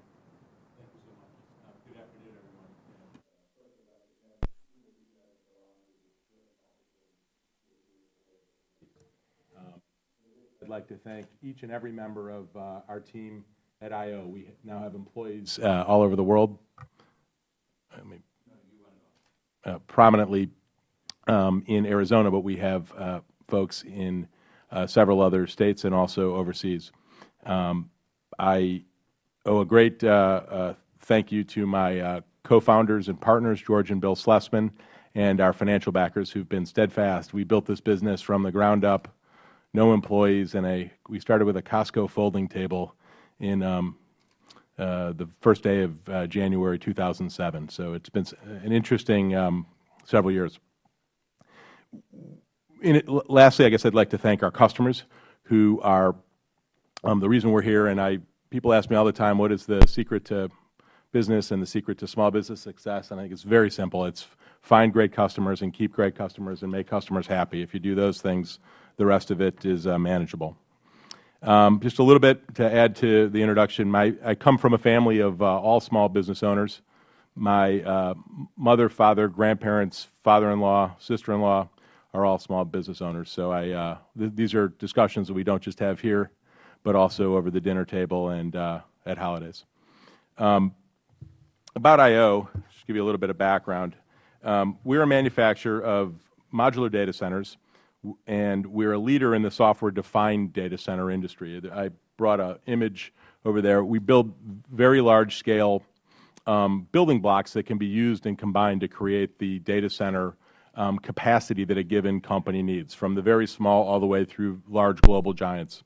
Our technology can be used to deploy, provision, and optimize so-called clouds. We hear a lot about the cloud in the news. The cloud really ultimately is a series of servers and storage devices that are connected to the Internet. And the demand for these services is substantial and growing. Our customers are industry leaders in everything from financial services, education, entertainment, healthcare, retailing, and more. I'm very proud to say that our products and technology are made in the USA. We manufacture our data center modules in Chandler, Arizona. We recently doubled the size of our factory from 2 lines to 4 lines. And in addition, we employ a great deal of technical specialists, including software developers. So all of our physical hardware is software-defined and software-controlled by the operating system that we developed in a proprietary fashion, and which, again, we believe to be industry-leading. I'm very proud to say that we have a substantial number of U.S. patents, both issued and pending, and that every day we go to work, we wake up to please our customers and to innovate, to find better solutions to the problems and help our customers solve those problems. A recent item of note, the company is very pleased that we are now an exporter. We just landed our first I.O. Anywhere modules in Singapore. We sent around on Twitter a picture of the modules literally hitting the dock earlier this month, and that was a proud moment for us to see great high-technology products going from the U.S. to Asia and the rest of the world. We employ a workforce of approximately 385 people. The joke was that I'm very pleased to be able to appear before you today, but in a year or so we might exceed 500 employees because we are scaling rapidly, and we have added about 100 employees this year already. Most of that was attributable to the expansion of our manufacturing operation. We both sell our modules, our I.O. Anywhere modules, to customers directly where they deploy them, and we also operate them for our customers as a service, and we do so in data centers in Arizona, New Jersey, and Ohio, and as mentioned, soon in Singapore. Our corporate headquarters is located in Phoenix, Arizona, and I think it's an important point that not only do we directly employ these folks, but we have an ecosystem of terrific partners, supply chain partners and installation partners and other folks. And so when a small business is able to succeed and grow, I think we're able to take a lot of folks along with us, not just our direct employees, but also the folks that work with key partners. Having done this, I've personally, in expansion, have traveled a great deal and been able to see how much of a hunger there is for American-made products and technology. We're leaders in the IT and Internet infrastructure industry, and I.O. is proud to be a part of it. Thank you. Thank you. Not as good as Ms. Johnson in hitting the mark, but very, very close. One of the joys of getting to sit in the chair is I get to throw out a couple questions, and so think of this sort of as the lightning round. There's just a couple things, having listened to some of the opening statements. Ms. Johnson, just for the fun of it, are you familiar with the discussions on crowdfunding? And how do you think that future is going to help? Because I was listening to sort of you describe a lot of the sort of the size, it's these tiny little organizations who are trying to set up businesses and get themselves going. Will it help? Oh, absolutely. And I think that crowdfunding is really, really an exciting opportunity for a lot of the businesses. We recently actually joined with Kiva Zip, which is doing crowdfunding, and they're doing it in a bit of a different way. So people can actually give contributions, loans essentially, in increments of $25 up to give people a loan up to $5,000. We had a client who was on the platform and was able to raise $5,000 in less than 30 days. And this was the money, provided the resources that she needed to really get her product up and going and to another level. I'm elated to hear that. It's one of those, as we sort of, as you spoke in your opening statement, we do have some communities, some populations which do not have necessarily the family structures or the economic structures or banking relationships or even it's a new world out there. If we can ever get the SEC to finish its rule sets, I'm excited because I think it's going to do sort of a certain level of egalitarian access to capital. The other thing that it does, just to add, is that it provides access to markets as well, because it familiarizes more people with the product. Mr. Wenger, now, Jobs Act last year also had the emerging growth company part of it. So if you ever chose to go public in the next couple of years, do you believe you would fit into that portion of the Jobs Act? Yes, I do. My understanding is that we would be right within the definition of the emerging growth company definition of the Jobs Act. And have you, as an organization, thought about what that might do to your ability to hire people and create jobs and create, that platform of economic growth? We have. I mean, ultimately, we compete against very, very large companies, and one of the advantages they have, besides their access to capital, is also their ability to provide stock options and equity ownership and some of those items. So the ability to streamline a process, to test the market, and to do those things would be very beneficial. Okay. Forgive me for asking, but Mr. Mitter, is it Mitter? Mittler, sorry. Yes, sir. Anything you see out there, both we've done in Congress that's helpful, or you see as bottlenecks right now in your ability to grow and provide, economic expansion? Well, I think that the health care law is certainly a big unknown for all of us. We're spending a lot of time trying to understand that. No one seems to really know what the direct impact of that's going to be for us. So, that's something that we feel has hurt us directly. We provide a very rich package. We pay about 85% of the total premium, not only for our employee, but all their families and all that. We then, to keep our premium down, we have a partial self-funding, so that we assume part of a large deductible, but we self-fund that back to the employee to keep our premium dollar low and still provide a good benefit to our employees. So that, I think, is a huge thing. We, as some of the other members spoke about, we're a family-type business. I don't know every one of my employees' children's name, but I know all their names, know most of their spouses. We engage them at least twice a year in social events. So, I think that's a real problem for us. And then burdensome regulation. I think a lot of these regulations are written for the big guys. And when OSHA comes into a small business, it is really quite a worry for us. And so I have said here before, I think OSHA, as a small business, should be there to support us, pat us on the back. And yes, if they're flagrant, repeated violations, certainly, fines would be in order. But I think they should be there to serve and help us to be globally competitive, help us to provide a safe environment. As you noted, my 3 rules, I'm a very simple guy. safety, quality, productivity. And I'm proud to, have been over a 5-year run without a lost time accident. Thank you, Mr. Miller. Mr. Allen, same sort of question. As policymakers, what are the bottlenecks that you see coming either from regulatory or public policy for you? I guess I see a couple areas. One of them I mentioned during my talk was about, I think with the Jobs Act, with the relaxing of restrictions on crowdfunding, if that could get then passed through the SEC. So I think then, as Jill was talking about, that there's a lot more access to markets. It's sort of a validation of what a product or a company can do. One of the most successful campaigns that was on Kickstarter, a crowdfunding site, was for a manufactured product. The founders were looking for only about $250,000. They raised close to $10 million. That tells you what they were. Be careful what you wish for. But I think that's one thing. Within the 3D printing industry, we also have to look at intellectual property rights. We're very vigilant about making sure that people do not upload designs that have been copyrighted by others, and that they certify when they upload designs and sell them that they are their own designs. So that's something that we want to make sure that happens, or is that we police ourselves.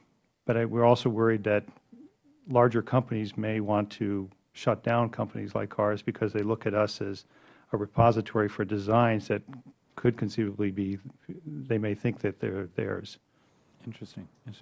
Mr. Wenger, I saw your head nodding, so let me ask sort of well, as you've had amazingly rapid growth, and I'm elated to have you as part of my community. But with that, what are the bottlenecks that are hitting you, and what do you think we as policymakers should take on that would be helpful? Thank you. I think from my perspective, it would be an effort to create simplicity, perhaps safe harbors. I think time and time again, I'll be on a conference call with a benefits lawyer and a finance lawyer and a securities lawyer and an auditor, and I'm paying them all to fight with each other to try to understand what the intention was. And I think that things where, like a safe harbor or like a clear rule or a path, as was exposed in the Jobs Act, is just so helpful to us because it just gives us a clear path. We can comply with the law and get on with the business of business and job creation. All right. With that, I pass over to the Ranking Member, Ms. Kester. Thank you very much, and thank you, Mr. Chair. And I want to thank all of you as witnesses for taking the time as small business owners to come down and be with us in Washington today. My questions are focused, and I'm so impressed, by the way, with all of your companies. Mr. Wenger, you're setting records here on job creation, so Congress needs to take note. We all were elected to create jobs, and I thank Mr. Mittler for his comment that Congress should be a sensible partner with business, and I agree with that approach. My question is in the area of workforce development, and I guess I'll start with you, Mr. Wenger. Have you had any difficulty with this level of growth in terms of the skills? We heard on the previous panel issues around STEM education or preparation for the workforce, and I was referencing a bill that I've introduced on tax incentives to employers who partner with local colleges to prepare students for the workforce. But do you have any comment on workforce development? Sure, thank you. Yes, I do. I actually sit in Arizona on the Arizona Workforce Development Task Force as part of our Technology Council. We've had very good success training individuals who were previously residential contractors or tradesmen or women, and they have come into the factory and been able to contribute meaningfully quickly after some training. That has been a very positive story for us. I think a bigger challenge has been around some of the very specialized areas, software development, electrical, and sort of multiple discipline engineering can be a challenge because we need folks who understand electrical engineering and computer science and mechanical engineering. And so literally today on our website, I think we have 30 or 40 open job openings, and most of the ones we have trouble filling are in these STEM technical areas. So I want to invite you to come to New Hampshire where we have no taxes, either income or sales. So you have a long list. We'd love to have you, and a great engineering school as well. So I wanted to turn to Ms. Johnson. In the same realm, do you have issues with the companies that you're working with in terms of the talent pool available and the education system? And do you have any recommendations of how we could be this sensible partner with business in the education side? Absolutely. And I think that the challenges that a lot of our clients face are even more acute because they have fewer resources, and so they're hiring from probably the lowest ends of the talent pool. And in inner city communities where the educational systems tend to be not what they should be. And then I guess from a personal standpoint, I have 4 sons who are all in public school, 3 of whom are in public school. And one of the things that I've seen is just a movement away from working with your hands. And when I was in school, we had to take shop, metal shop or wood shop. I took wood shop. And so you develop a familiarity and a comfort with working with your hands, and in being in an environment that may lead someone to decide that a career in manufacturing is the right path for them. And I think it would be very beneficial to move that back into schools at the earliest educational levels, even at the elementary level. And so that way, young people have options. They have a path. It's not just, if you're smart, you go to college, and if you're not, you do something else. It's that now you're training very smart people and talented people from the very earliest levels to look at manufacturing as an option. And in our inner city communities where people may not have the ability and wherewithal to go on to college, this is really a viable career path that needs to be encouraged. Excellent. Thank you so much. I note that the clocks are not working, but I will yield back in case I have any time. You see, and I just thought you were special. We did this. No, Mr. Hanna. I'll just thank the witnesses for being here today. You all have very impressive resumes, and I'll yield back. And my friend from Arizona, Mr. Barber. Oh, thank you, sir. Next, please.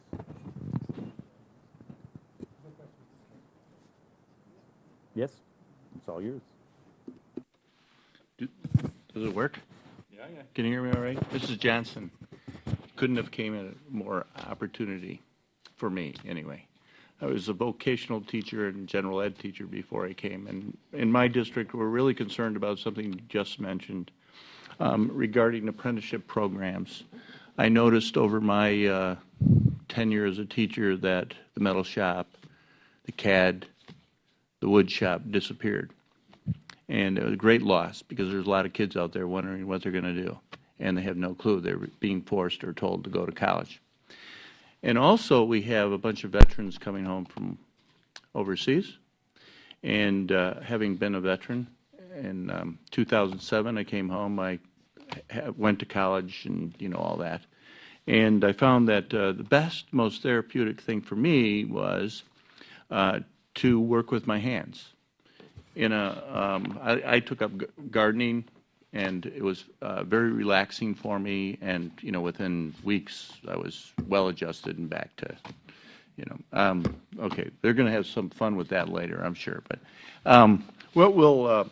what would you recommend? Because right now, I'm finding out there's a problem with working with VA and the Department of Labor, getting the Department of Labor, for instance, to agree to an apprenticeship program that the VA or a soldier, once he's discharged, can apply for VA benefits, but it doesn't apply to apprenticeship programs because the Department of Labor doesn't authorize it. I'm just now getting into that. Do you have any information on that? Can you help me in understanding what the big problem is? I'm not familiar exactly with VA benefits, but one of the things that I do want to say based on our experience in working with the Department of Labor in New Jersey, there was a very innovative program to support entrepreneurial training. And the challenge often with entrepreneurial training programs is that that's not deemed as looking for work. And so even programs like Job Corps, they're responsible for helping young people get trained for jobs. Starting a business does not count for that. And so one of the things I would love to see is that there's more of a relationship between the job training programs and entrepreneurship, because for so many people, there are just not the jobs out there. And when you especially look at the reentry population, that where we have a special emphasis as well, there are just not opportunities for them in the workforce, oftentimes with the skills that they have. However, having a trade and learning to work with your hands, that's something that is then a transferable skill to starting your own business. How would you recommend we get public schools and other schools more interested and focused, or giving students the opportunity to go to an apprenticeship program like carpentry, masonry, or manufacturing technician of some sort? Do you have any suggestions? I do. I think that really, again, it starts with having exposure. I did not originally say, I think I want to take something working with my hands, I want to take wood shop. It was either I took home economics, metal shop, or wood shop. And I wasn't so interested in cooking, and so I chose to do wood shop. And now actually doing sheetrocking and spackling and working on my home is a release from the work that I do every day. And it also supports home ownership. And so I think that in creating an opportunity for exposure is what young people need, where it's not an option because young people don't always know best what they need. Well, I just spoke to a young, I still have some time left, Mr. Chairman. I just spoke to a young congressional award winner, is that for students? And the student came to my office today and asked if there was a program where she could, because she doesn't really know what she wants to do. A lot of students think they do, but they'll get involved in something and they find, well, that's not really what I wanted to do. And I was suggested maybe they follow me, because one of the opportunities I have as a congressman is I get invited to a lot of my constituents' place of business for a tour. I'm just wondering if maybe that's an opportunity we should explore and get more young kids involved at the high school level, maybe during the summer, to tour some of these various employers' facilities. And do you think that's a good idea, a suggestion? I absolutely think so. And I think that would also be an amazing opportunity for a lot of the entrepreneurs, like the kinds that we serve, to close the talent gap in having young people, whether they are in high school or especially even at the college age, where now you have programs like Teach for America, which allowed very young, energetic people to go into the teaching profession for a period of time. We could do the same thing with entrepreneurs in disadvantaged communities and providing incentives for people to work and support these entrepreneurs while getting access to training and just experience so that they can then have the opportunity to decide what they want to do. This would be a great experience for a lot of veterans returning home as well. Thank you. I have some more questions I'd like to explore if I have time. We may have to make a circle around. No problem. Thank you, Mr. Thank you. You'll be back my time. Thank you. Thank you, Mr. Chairman. I was curious to any and all of the panelists, what are some programs, if any, federal programs that have been helpful to your businesses? I'd comment that, pardon me, that the Section 179 for the advanced depreciation of capital equipment is beneficial for us. Our business is very capital intensive, buying expensive CNC machine tools, so that really helps us defray the cost of that. So I think that's a positive benefit. One program that I've taken advantage of with Shapeways is the Manufacturing Extension Partnership through the National Institute of Standards and Testing, where they provide low-cost manufacturing training, safety training, lean manufacturing, and other topics. Train the supervisor.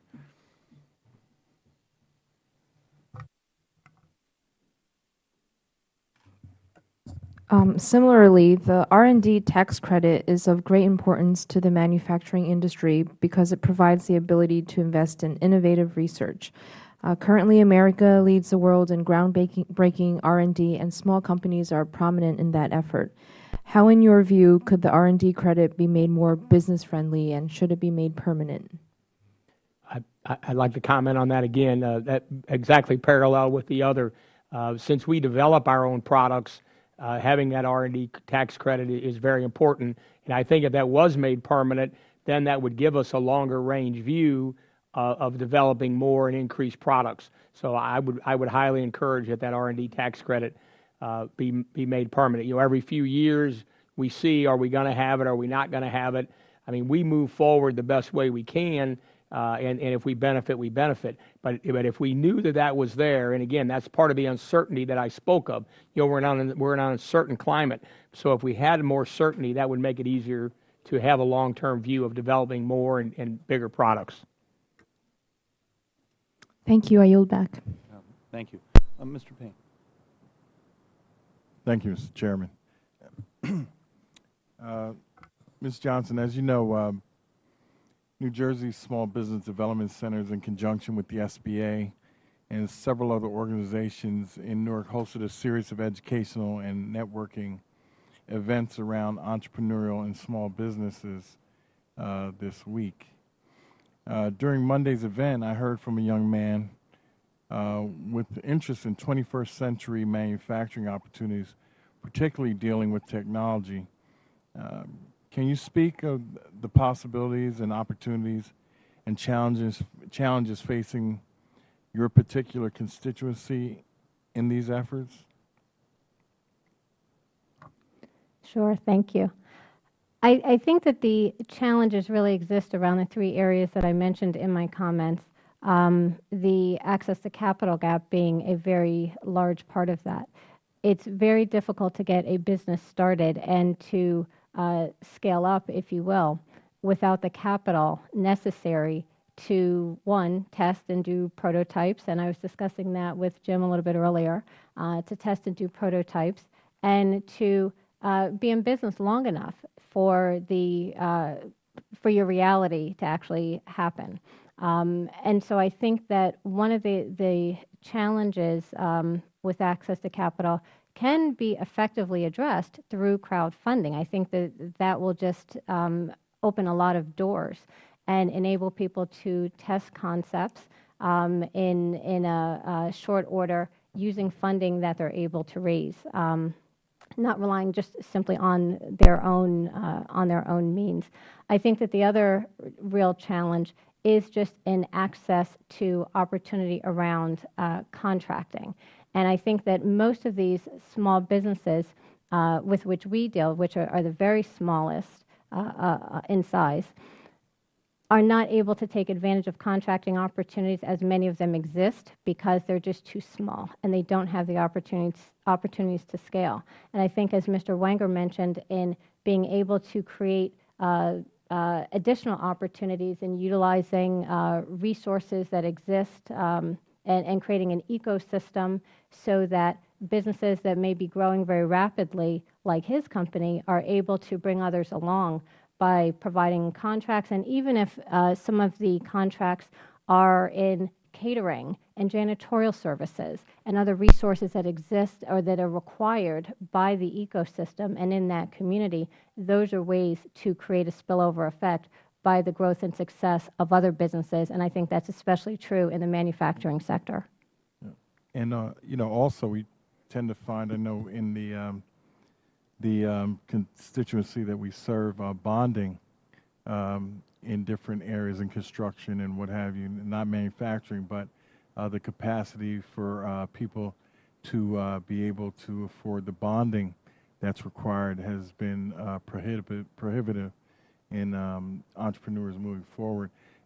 My experience in small business, I come from a manufacturing background in the 1970s. My uncle had created a company, 1969, that manufactured the old computer forms that we used to use, the big folded sheets with the holes down the side that are obsolete. We were the only minority firm in the nation that was doing that at that time in the 70s, hiring, we call it guys coming back home from, you know, doing their debt to society, but now we call it reentry. And so I'm very proud of that background, which really continues to lead me down this path to try to help young people and startup businesses be successful. In your testimony, in speaking of the enormous level of support and resources for high-tech and high-growth business, you state that we are missing, what is missing is the same level of resource for entrepreneurs who can change communities. Can you expand on that point? Sure. I had the opportunity to visit the Enterprise Center, the Entrepreneurship Center, I think it's called, in Nashville as part of a conference that was held by the Startup America Partnership, which has been highly touted, lots and lots of publicity, and lots of resources. It's a great partnership and providing great benefit to high-tech, high-growth businesses. There are many incubators and accelerators that focus on high-tech, high-growth businesses. And they're doing that because we've made a conscious decision that as in particular areas and as a country that we want to be the leaders in these areas. And I think that if we're going to have the same amount of success with businesses, with companies that are providing the jobs to people from the reentry population, that are serving the needs of local communities, that are creating economic opportunity in our most distressed communities, we also have to think about the level of resource with which we are supporting these types of entrepreneurs. We have resources provided through the SBDCs and SCORE and various resources provided through the SBA, but our feeling about that is if those resources alone were not good enough to have the type of high-tech, high-growth companies that we wanted to produce, why do we feel that that's enough for minority, women, and small businesses that are community-based businesses in the areas where they're in most need and that have the fewest resources? I think we have to be serious about or decide if we're serious about really growing those types of businesses and then provide and support those businesses with the requisite resources. Thank you, Mr. Chair. I yield back. Thank you, Mr. Payne. I actually also remember green bar computer paper. I think that's what we all called it, which is actually sort of terrifying. I also remember punch cards. Last quick comment. Thank you. Having Mr. Wenger here is special for me because Arizona's a long ways away, but actually all of you had some really interesting things to share. There's no further questions for the panel. I want to thank the witnesses. Third panel will be getting ready to be seated, and Mr. Hanna, I believe you're chairing the next panel, and this panel is actually now closed. If you have any other testimony or comments you'd like to submit for the record, I believe it's tradition in this committee to keep it open for 5 business days. And with that, next panel.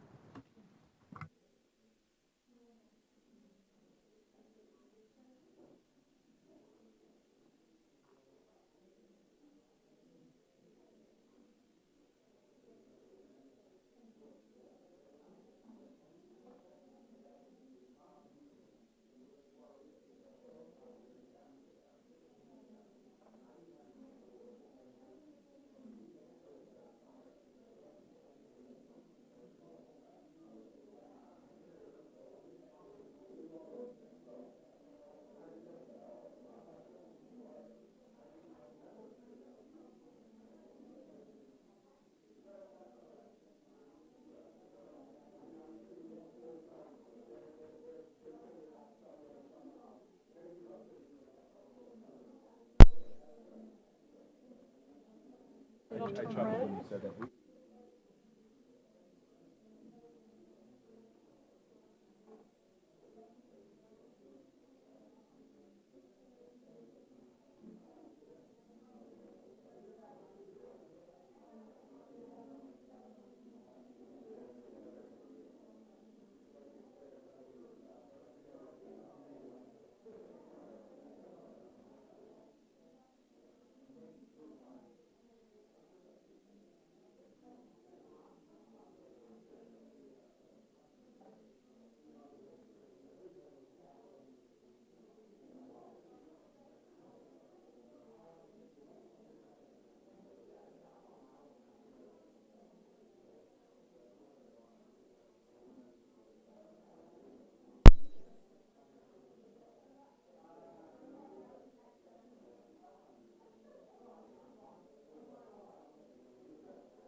Hi. Thank you, everyone, for being here. I will begin by introducing Barb Schindler, our next witness, President and Chief Operating Officer of Golden Artist Colors, a world-renowned company that does business in over 60 countries, I believe.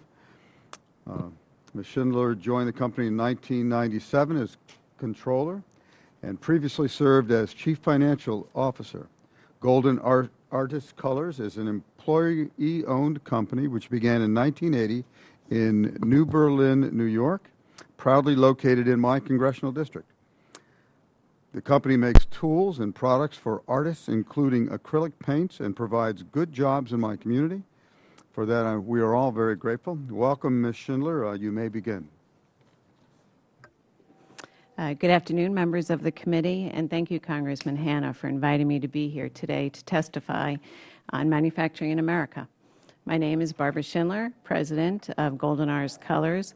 Golden manufactures acrylic and oil paints for professional artists. As a global company, we export our products to 60 countries around the world. Our mission is to grow a sustainable company dedicated to creating and sharing the most imaginative and innovative tools of color, line, and texture for inspiring those who turn their vision into a reality. To achieve that mission, we operate on 3 principles. 1, make the best products. 2, provide customers with the best service. And 3, find people who can make the first 2 things happen. Our products are intended to preserve the artistic legacy of our times for hundreds of years. This is a unique responsibility and privilege that we take very seriously. In 2002, Golden became an employee-owned company. We have 157 owners coming to work each day knowing that their contribution will have a direct impact on their investment and their retirement. The art materials industry is one which grows a meager 2% per year. Despite that reality, Golden has grown its business 21% since 2009. Many of our competitors have moved a portion of their manufacturing to emerging markets, predominantly China. We choose to remain here as we recognize we can protect our product quality and intellectual property in the U.S. Our continuous efforts to drive manufacturing efficiencies improve our ability to remain competitive. However, our commitment to new product development and consumer relationships is essential for continued growth. Our 5-member technical support team responds to 13,000 phone calls and emails annually. We also contract with over 40 teachers throughout North America who provide art education for over 15,000 people each year. Most of the issues we face are local and industry related, yet there are 3 significant issues where we feel the Federal Government can provide leadership and assistance. They are health care, education, and harmonized labeling standards. We remain optimistic that the Affordable Care Act will meet its goal of creating affordable health insurance to all Americans. As we prepare for this future, however, it is our approach to ready our employees and our business for every aspect of health care and not simply the ACA impact alone. At Golden, we have been managing affordability via staff education and wellness. Yet a consumer mindset can only go so far in an opaque market such as health care. Medical inflation outpaces the cost of living. We need your continued efforts to address the entire health care system.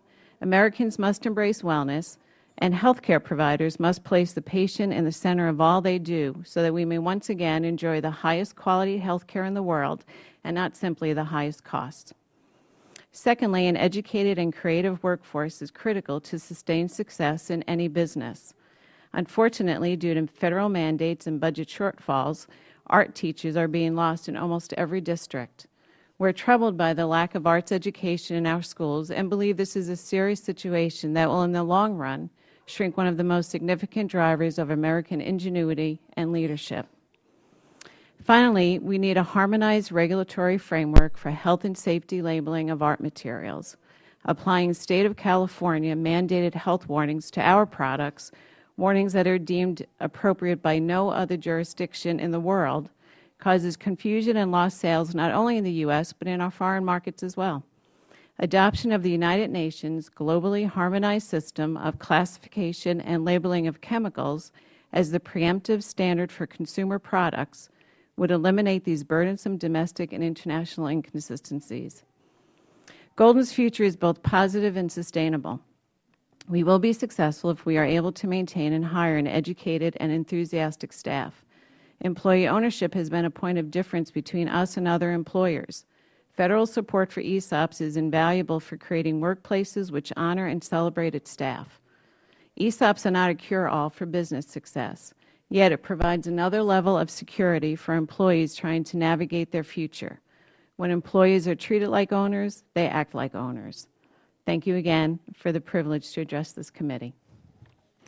Thank you. You have about a moment left if you'd like to wave to the 157 people that are watching you, I understand? Oh, no, that's good. You're all right then. Good. Thank you. Thank you. I'd like to yield to Mr. Barber, who will introduce our next witness. Mr. Barber? Thank you, Mr. Chairman, and thanks to all the witnesses for being with us today. It's been a very educational hearing so far, and I know it will continue that way with your testimony. It's my honor and pleasure to introduce Shelley Gibbons. Shelley and I come from the same town. We were both from Tucson, where she is the Vice President of Quick Mart, a family-owned and grown small business in Tucson, Arizona. Quick Mart was started in 1965 by Shelley's dad. Growing up, Shelley and her brother and sister worked almost every job there was in the business, from counting change to pulling weeds to secret shopping, which she still does when she's not being recognized. She told me yesterday that actually her dad would have the children around the dinner table, and he would throw a bunch of change, and he'd say, "You better know how to count that." So we need to do more of that, it seems to me. Now, almost 50 years later, the Quick Mart business has not only survived the test of time, but has grown. From those first 3 stores, Quick Mart now has 27 stores, all in southern Arizona, and it's truly a local small business success. As a former small business owner myself, with my wife, we owned a business for 22 years, a retail business. I know just how hard it is to start a business, make ends meet a payroll, keep the customers coming back. And so my hat's off to any business that can survive the first 5 years of opening an operation, because that's usually when businesses, if they're going to succeed, do, and those that don't fail. As a member of Congress now, as a small business owner in the past, it's my job to make sure that the voices of small businesses in Arizona are heard here in Washington. And I invited Shelley here today to testify before the committee to tell us her family story, because her family business is a shining example of the entrepreneurial spirit that is in so many southern Arizonans and working families across the country. I want to thank you for joining us today, Shelley. It's been great talking with you and getting to know you. We met many years ago when I was district director for Congresswoman Giffords. It's great to see you here today in my new capacity as a member. We welcome you and look forward to your testimony. Thank you, Mr. Barber and Mr. Chairman. My name is Shelley Little Gibbons. My family owns Quick Mart stores in Tucson, Arizona. My father, Wes Little, started Quick Mart in '65, like Mr. Barber said, where he opened 3 stores. My mother and father are the ones that chose the colors, the logo, and the name Quick Mart. He liked the way that there was 4 and 4 letters, so there's no C in Quick. After these 3 stores opened, Mom and Dad would scrape and save until they had enough money to buy another corner or build another store. They did not borrow any money from the bank to expand the business. Growing up, there were a few memories I remember clearly. One is Dad working extremely hard to keep the business running, but he would also be home every night for family dinner. Another is how we would take Sunday drives. Mom and Dad would pack us 3 kids in the car, and we would drive around the streets of Tucson. As I got older, I realized our family drives were to be looking at different street corners where Dad was contemplating building another store. Another family tradition was every time a new store opened, in the evening we would all drive out to the new location to visit and check how it looked at night. So you can see all of our stores are like another child in our family. Quick Mart slowly grew from the 3 stores in 1965 to the 27 we currently have today in Pima County. The 27 stores we have are not all the original stores. We have opened and closed and renamed many a store. Since all stores are family-owned and not franchised, if one is not doing well and hurting the company's bottom line, we will close it. Sometimes the city and county help with that by changing traffic flows so it's not as convenient to get to us anymore. Or sometimes it just turns out not to be a great corner. Housing developments that we thought were going to go in did not. Owning convenience stores is a hard business, especially after 2008. It became harder and tougher. Our vendors now charge us a fuel charge when they deliver products. Unemployment tax, workman comp premiums, payroll tax, health insurance, everything every year keeps going up, while the business with so many people unemployed keeps going down or is staying the same. Also, we are experiencing more shoplifting, beer skips, and robberies with so many people out of work and desperate. Our next big expense is the new Affordable Health Care Act. We employ over 170 employees. So either way we go, providing health insurance for our employees through the company or paying the penalty and sending our employees to the exchange will be a huge expense for us. But with all I have mentioned, we are very proud that we Quick Mart stores and Little Family have been open and around for almost 50 years. You do not see too many family businesses that have grown and have had as much impact on a community as ours has. We have kept many people employed throughout the years. We have even had many generations of family members work for Quick Mart. People like working for us because we are local. Our corporate office is right there in Tucson. Any of our customers or our employees can come by any time to see us. We have had a lot of loyal employees that have been around for over 30 years, and a majority of our employees stay 5 years or longer. Quick Mart, we're Tucsonans. I would also, at this time, like to thank Congressman Ron Barber again for inviting me to testify here. Thank you. I'll yield to Mr. Hulskamp to introduce our next witness. Thank you, Mr. Chairman. It's my privilege to introduce my fellow Kansan, Mike Bergmeyer. Mike is the owner of Shield Ag Equipment in Hutchinson, Kansas. Shield Ag has been in business for 75 years and is a small manufacturer that meets the needs of farmers with tools and assemblies required for sustainable modern agriculture. And I'll say I've known Mike's equipment long before I knew Mike in our own operation. His customers are regional and international with distributors in Canada, Europe, Asia, Mexico, New Zealand, and Australia.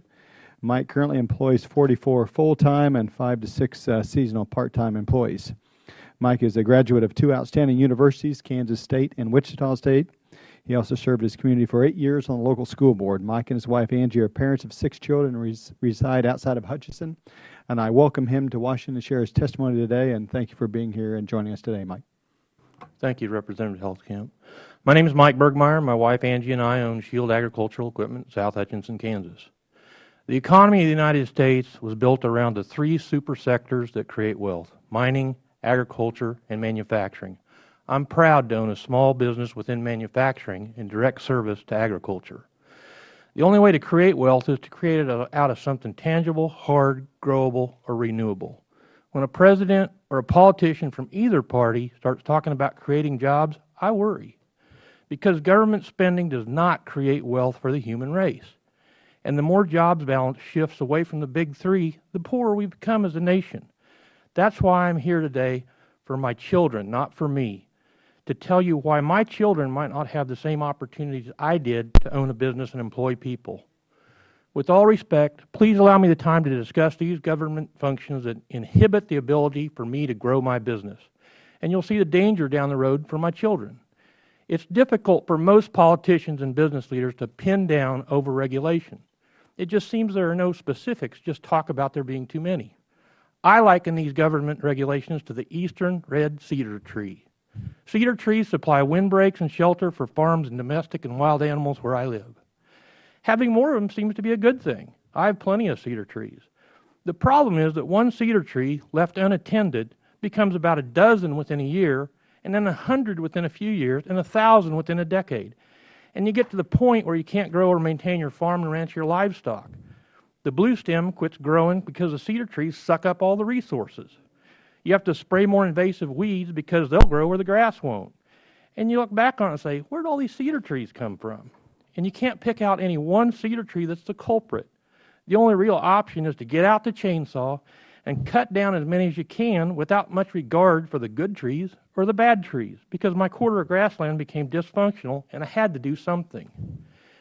Here's a sampling of the forest of laws and regulations that keep me from expanding my business. The Patient Protection and Affordable Care Act of 2010. My company will remain at 44 full-time and 4 to 15 part-time employees. Any benefits to PPACA aside, this is the real issue. It hurts the people you're trying to help the most, folks in the lower and middle income classes. Those 4 to 15 part-time men and women will not have access to my health care insurance, and I won't expand. As my company paid total health care insurance premiums increased by $45,000 a year, that's one person I can't hire. It's that simple. I have to make payroll every Friday, and I got to pay my suppliers on time. So let's go back to the cedar tree thing again. The following is a list of just a few of the new forest of regulations that are impediments to growth. The RIN numbers are listed in my written testimony and all have potential onerous effects on any future expansion. From the EPA, stormwater runoff revision to Section 402P of the Clean Water Act, and the National Pollution Discharge Elimination System, revisions to hazardous chemical reporting, risk and technology reviews for foundries, from the Department of Labor and OSHA, electrical power and distribution protection, trip, slip, and fall safety improvements, and the new revisions to the National Ambient Air Quality Standards for Particulate Matter, dust, under Title I of the Clean Air Act. By the way, it's 522 pages long and impossible to interpret. There are at least 200 rules, laws, and regulations out there that my business falls under, and expansion is just not worth the trouble. My bankers spend more time on the banking regulations that regulate the regulations than they do in processing business loans. Full implementation of Basel III capital requirements will impair the ability of business lenders to provide funds for expansion. The federal tax code is incomprehensible and nearly impossible to comply with. The forest of cedar trees is just too thick. When you increase my taxes, I just react. I don't hire the next person. I don't purchase a new piece of equipment. And I don't improve my operations and expand into new opportunities. As I fear that my kids won't have an opportunity to own a new business, a small business, or work in one of the big three wealth creation industries due to burdensome government regulation and law, I also worry that their education will not position them to be future leaders. The education system in the U.S. is broken. We spend more money per student on education than any of the other 11 most developed countries in the world, with lesser outcomes than most of the other 11. I implore you to completely gut in No Child Left Behind and AYP standards. Allow the states and locals to determine what's best for the lifelong earners we are trying to raise. In closing, I got to tell you the truth. You don't owe me nothing.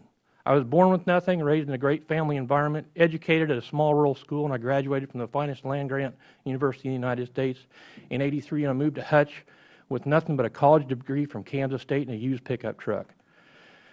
You can overtax and underserve me, I really don't care, because I love my family and I love my employees and other stakeholders, and I will continue to work to make a living because that's what I do. And the USA continues to be a great country to operate a small business. I will leave this life someday and report to God with nothing, and that's fine by me. What I'm asking you to consider is making sure that my children, grandchildren, and future generations of Americans have the same opportunities that I have, and that you don't overtax and regulate business to the extent that nobody wants to take the risk anymore of joining in the great triangle of wealth-producing industry. We all owe that to our children. Thank you very much. Thank you, sir. I'd like now to have Ms. Custer introduce our next witness. Ms. Custer. Thank you very much, Mr. Chairman. I am delighted to introduce our next witness, Aaron Bagshaw, my constituent from Nashua, New Hampshire, and I want to thank Aaron for being here with us today and for sharing your inspiring story of manufacturing innovation and ingenuity.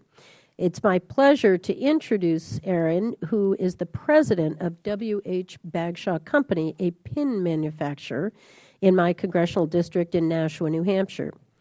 In business since 1870, and in Nashua, New Hampshire for the past 60 years, the W.H. Bagshaw Company is the oldest pin maker in America.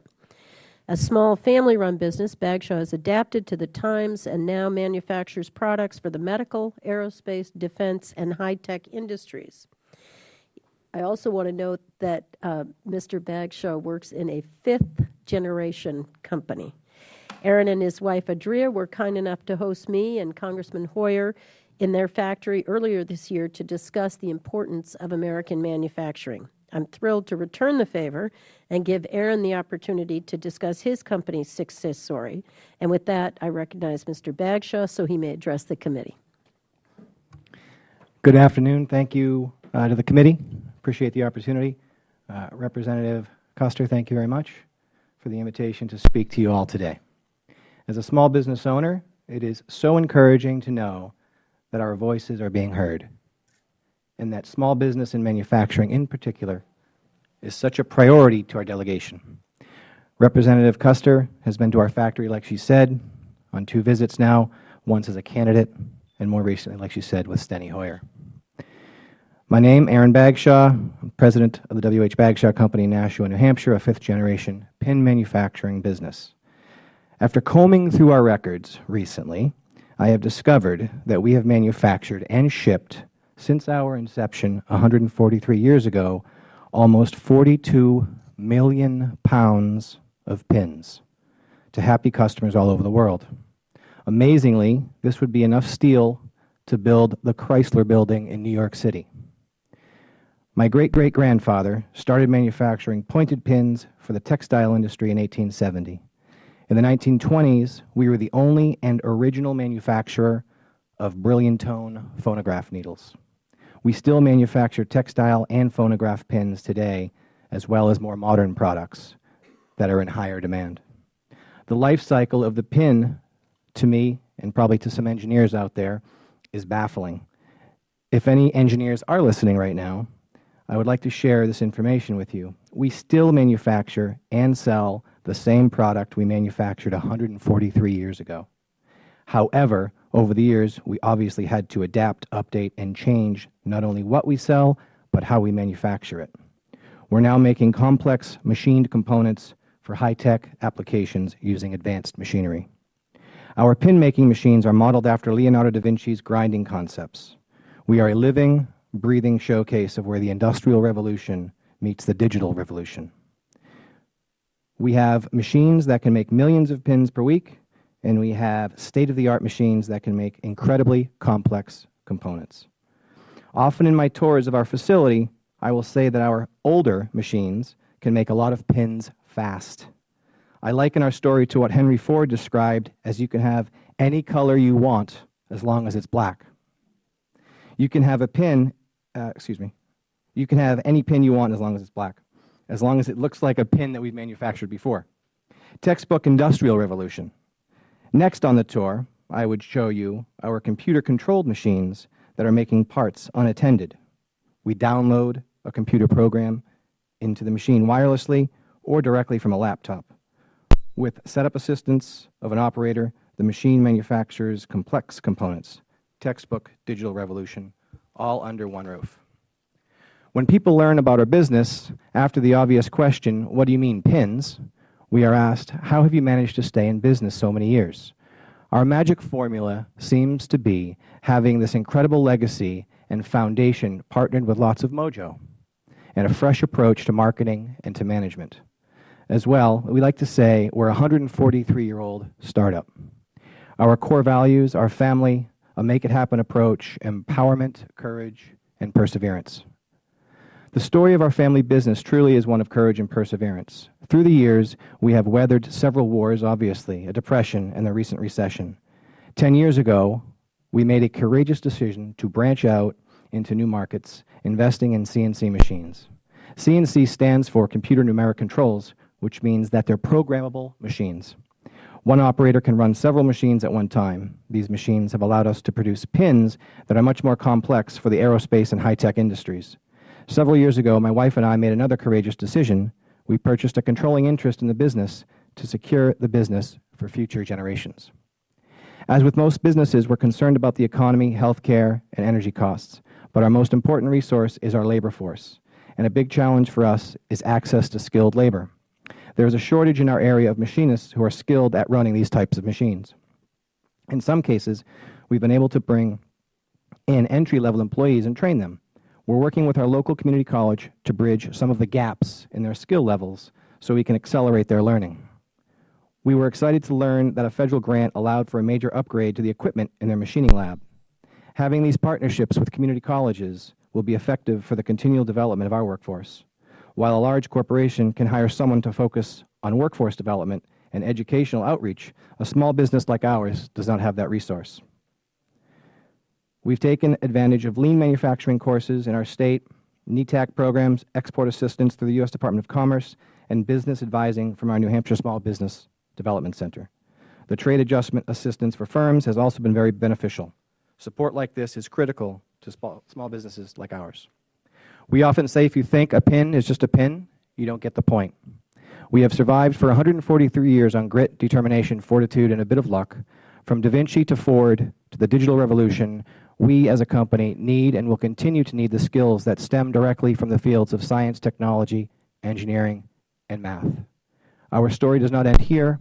Our continued growth, evolution, will rely heavily on the ability of our employees to adapt and grow and use these technology skills. Thank you. Thank you. There's a number of themes going on here today. Deep concern about the health care law, an idea that regulation is far-reaching and growing and cumbersome and difficult and keeps you from growing your businesses. Another theme clearly is the lack of there's opportunity, there's jobs, a lack of employees to fill STEM-type jobs, science, technology, engineering, and math, which is directly related to how we educate ourselves in this country and how we compete globally. Something unique among our panel, I think, is Barbara Schindler's ESOPs program. It's an employee-owned stock option plan. Maybe you could enlighten us a little bit about how that works and how it's changed the dynamic in your company since the Goldens originally started, and what kind of incentives it may or may not provide. Sure. So our business was started by Barbara and Mark Golden and Mark's parents, and they put probably $5,000 into it and sold a lot of artwork and started the business. In 2002, when it was determined that they were interested in creating this ESOP, Mark Golden will tell the story that he always asked employees to act like they were owners, act like it's your dime that you're spending, and so whatever you're doing, keep that in mind. So 2002 actually allowed us to finally say, okay, not only are we asking you to act like owners, but you will be owners. We've always been an open company where we've shared our financial information, and when it's a year that's more challenging, or if we're venturing into a new market that we want everyone to be aware of, we've provided that information to them. So really have an open set of books. So it was an easy transition for us to move into an ESOP environment.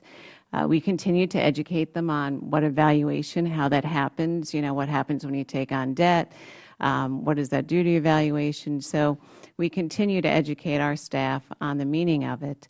And then besides having the ESOP, we continued with our 401k match, which many ESOP companies don't. But we really want our folks, when they retire, to be situated where they can celebrate their years of hard work.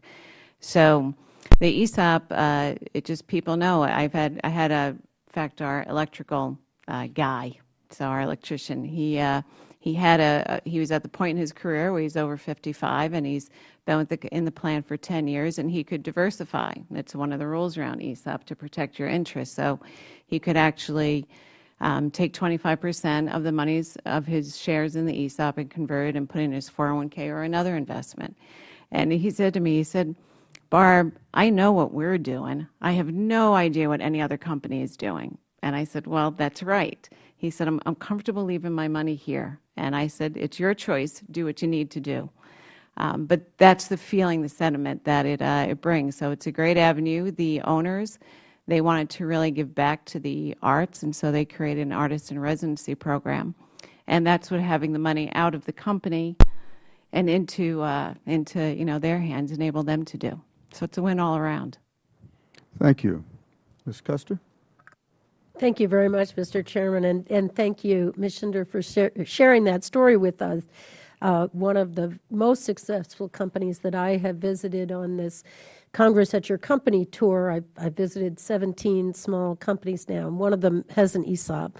And I love visiting there because the associates, as they call them, all of the employees are so excited to show me what they're working on. And they always want me to know what the next product line is and where And the other thing that I love is when I get to the end and they're showing me the shipping and delivering, and there are these huge boxes that say ship to Shanghai. And this is what this whole day is about, and this week and this whole committee is Make It in America. So very proud of what you're doing, and I think you do get better energy out of your employees when they're owners. I'm interested, a previous panel member said that government should be a sensible partner in business. And I certainly agree with the comments on we want to avoid overburdensome regulation. But by the same token, we've had a lot of conversation today about education, STEM education. I have a bill about cooperating with community colleges. I haven't heard as much today, but I do hear on my visits about infrastructure.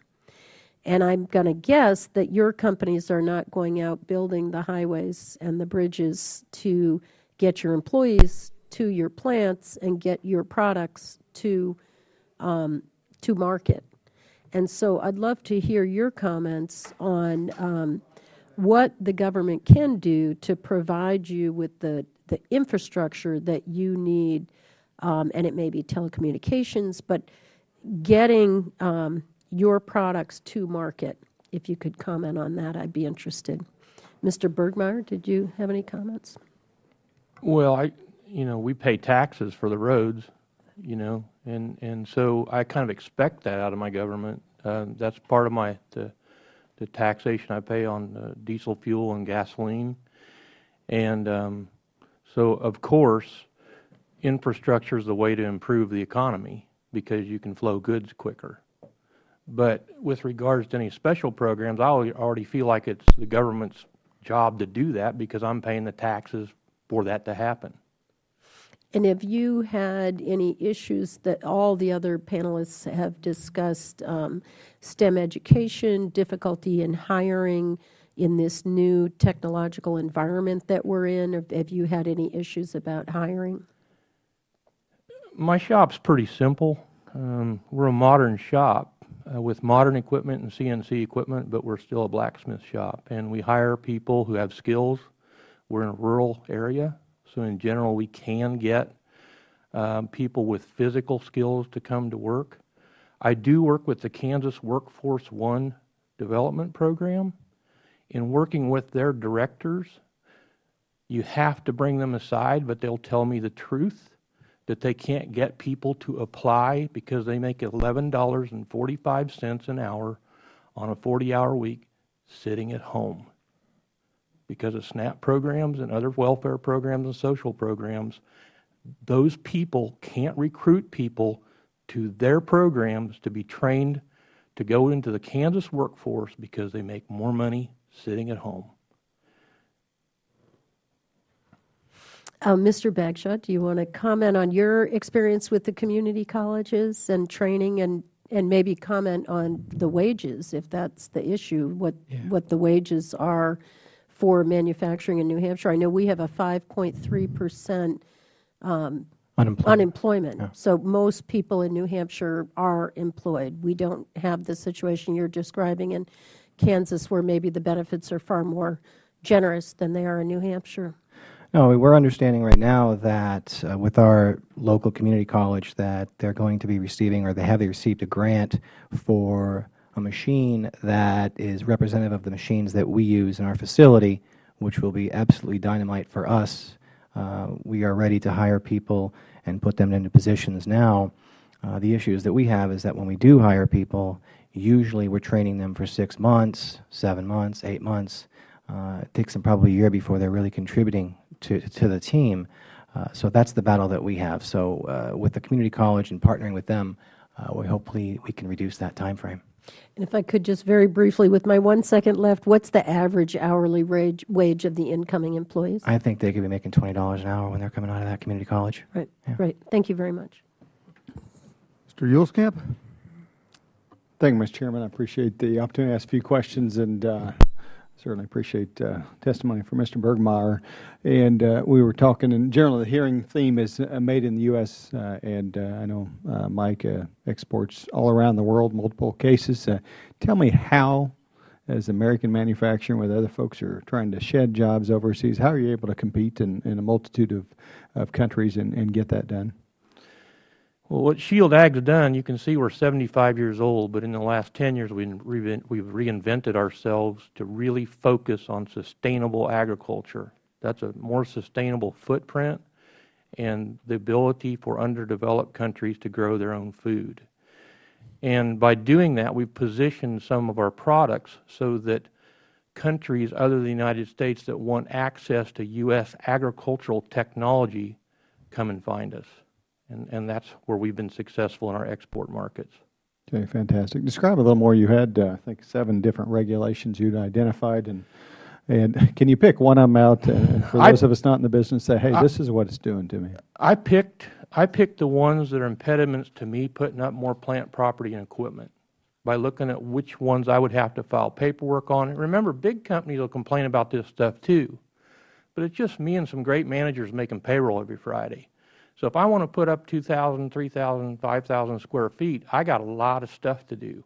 And I also run heat treat facilities and things like that, which are subject to all these EPA things. It's just not worth the hassle. I didn't want to pick on any one particular organization, but when I see the flood of recent regulations and updates to regulations since about 2009, I say, those are targeted right at me. So why should I want to do it? I'll just continue to do what I can within the walls of my own building as I grow my revenues. Mm-hmm. And Ms. Schindler, what has been your experience with the implementation or the new regulations coming out of the President's health care plan and response from your employees? Mr. Bergmeyer indicated he's capped the number of employees he's going to hire. He's not going to cross that 50-employee threshold. Your thoughts? For us, as I said, we remain optimistic. We took a serious approach to wellness and looked at our health plans. And we actually moved to a high-deductible health plan with a health savings account probably 5 years ago. So there's been a lot of education just about being consumers of your medical needs. You know, you wouldn't buy a car just with the salesman saying, hey, trust me, buy it. So we've done a lot of education for our staff to just understand how to be better prepared for going to the doctor and their medical needs. So for us, there's a lot that you don't know. I mean, we had to try to understand it just with, we bring in a lot of college students, which, you know, we love, because for us, our back to school time of year is now. We're preparing for all the colleges taking art materials. And so we bring in about 15 to 20 college students for the summer. And we weren't sure what that was going to mean with the Health Care Act. And I said, look, in the end, we can't change our business practice. We just have to understand what it may mean and then keep talking about that.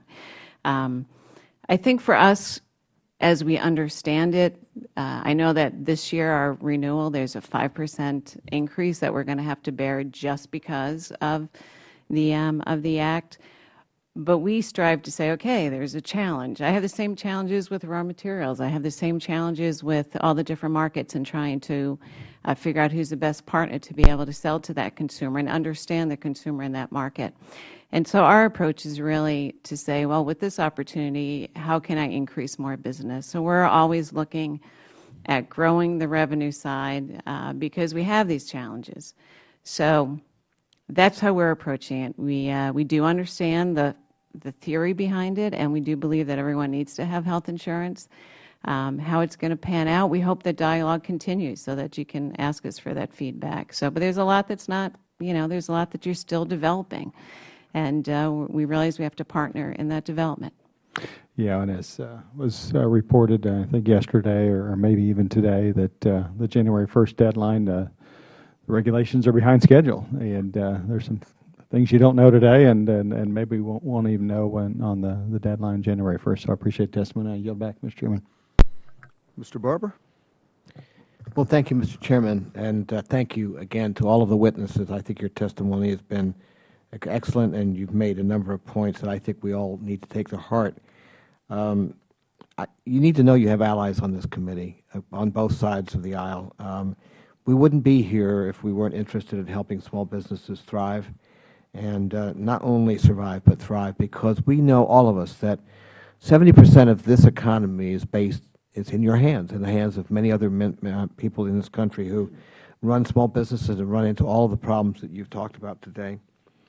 I want to make sure that we deal with those problems as specifically as we can, and I'll come back to that in a moment. But I want to ask Ms. Gibbons a little bit more, if you could share a little bit more about your concern. I think other witnesses, too, have some concerns about the health care law, the Affordable Health Care Act. And as you know, it's going to be implemented over the next 6 months or so, starting July 1 in October enrollment, and then implementation in January if things go according to plans. And I'm concerned about that as well. I want to make sure that this health care law, it's in law, we know it's going to continue, works for small businesses. So I'm really interested in what we can do to make it work, because we're not going to eliminate it, and it's going to be implemented over the next several weeks and months. So, Ms. Gibbons, can you tell me, and other witnesses perhaps too, what kind of help, resources, assistance, information do you need that you don't have that would make it easier for you to work within this new law that we've got? Well, I think part of it is information, and I know that out there is very sketchy and slow to reach us. But in our situation with our employees, right now we do offer health insurance. The time limit is, they have to work for us for a year.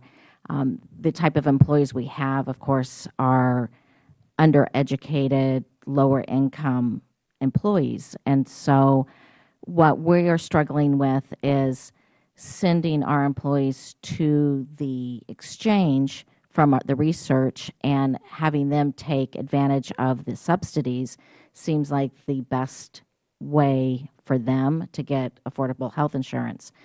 But then the premium or the penalties that we'd have to pay would cost us up to $250,000 a year that we can't afford. So, we probably will continue with the health insurance that we are offering for them, but we struggle with what would be best for our employees versus the company. But sometimes keeping the company up and running so that they have a job is the difference in our employees having health insurance or not. But we're afraid that a lot of our employees are going to just do the buyout because it's the cheapest way to go, and then we're back to them not having health insurance. It's a tough balancing act, and I think small businesses all across the country are going to try to figure out what to do. I'm really interested in taking a hard look at specific parts of the bill. I wasn't here when it was approved, but I'm interested in fixing what's wrong with it, and there are many things that we need to fix. And I've co-sponsored some bills that I hope will help small businesses if we were able to get them through. Let me move to a different question in regard to regulations.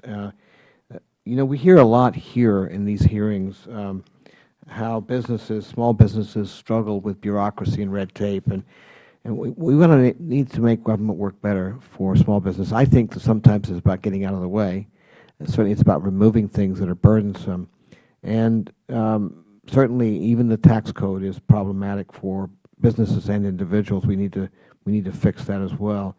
So can you describe, Ms. Gibbons, some regulations that you face and you deal with that you think don't make any sense, that we could get rid of them, or would get them out of your way and you'd be able to do a better job as a small business owner? Well, I think some of the tax codes could go away. I don't know which ones specifically. The problem that we have is our small business is 170-plus employees, and so a lot of the tax codes and the tax breaks that we could get were too big of business to get those, but then we're not a big business either. So we sort of get stuck, crunched in the middle with not getting any tax breaks and still having to pay, like a big business, all the taxes and unemployment and workman's comp. Well, I'm out of time, but I know there are many other questions all of us want to ask you all. And again, thank you for being here. Thank you for doing what America needs, and that is keeping small business not only alive, but but growing hopefully and continuing to serve our communities and the people who live in them. Thank you so much. I yield back. Thank you. Mr. Bentivoglio. I yield back. Thank you very much, ladies and gentlemen. Thank you to all of our witnesses. Thank you for your insights, your long travel and the distance, and certainly the expense. And we're deeply appreciative of all of that. If there are no further questions for this panel, I want to thank you and excuse the panel. The next panel may now be seated, and I will turn the gavel over to Mr. Collins of New York. Thank you.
Okay, in the interest of time, we're going to go ahead and jump in. I think we have some other members on the way. This has been one of those days that we've all been jumping around, not sure when votes are coming. But anyway, thank you all three for coming. And in particular, I guess we'll start with Mr. Braden, who was invited down here by me. He is the president of Commodore Plastics in Bloomfield, New York. I had the pleasure of touring that factory here just a month or so ago. They're located in New York's 27th District, which, as I said, I'm proud to represent. It's a family-owned business, and it operated by Mr. Braden's father, started in 1981, who's with us today, and his lovely wife. Thank you for joining us. It's Commodore is a manufacturer of foam meat trays for supermarkets and food processors. It employs 150 people, and it runs 24/7. He and his company service approximately 4% of the U.S. market for meat trays. He is also the president of the sister company, Commodore Technology, which makes all the equipment Commodore Plastic uses and also sells this technology to vendors around the globe. And from what I remember, the machines are about the size of this room, so it is not exactly small equipment. They employ approximately 30 people in Commodore Technology, and it's a successful exporter, and as we all know, we can't export too much.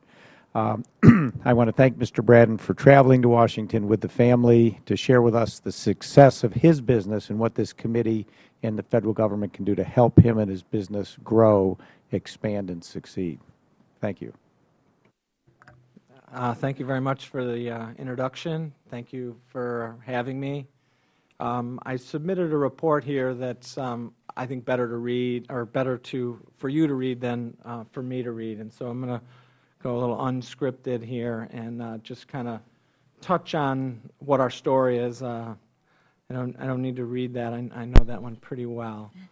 So, and then a little bit about us in government and kind of how we see that, and a little bit about something that's really bothering us, and then something a little bit about taxes. So.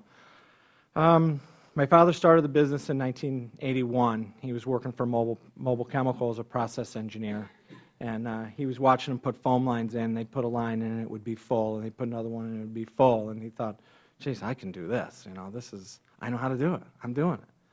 So he manages to pull a line together, and he gets some people, and he gets a building, and he's got this idea. He's going to make 4 trays, and he goes and gets these 4 trays going, and of course his money's gone. He didn't have very much money to start with. It's a really American dream story. He started with $30,000 and became a manufacturer. But pretty quickly they said, no, George, you got to have all the sizes. And he's scratching his head like, I don't know how I'm going to come up with all the sizes. And he's an inventor, so he invented a way to get the sizes.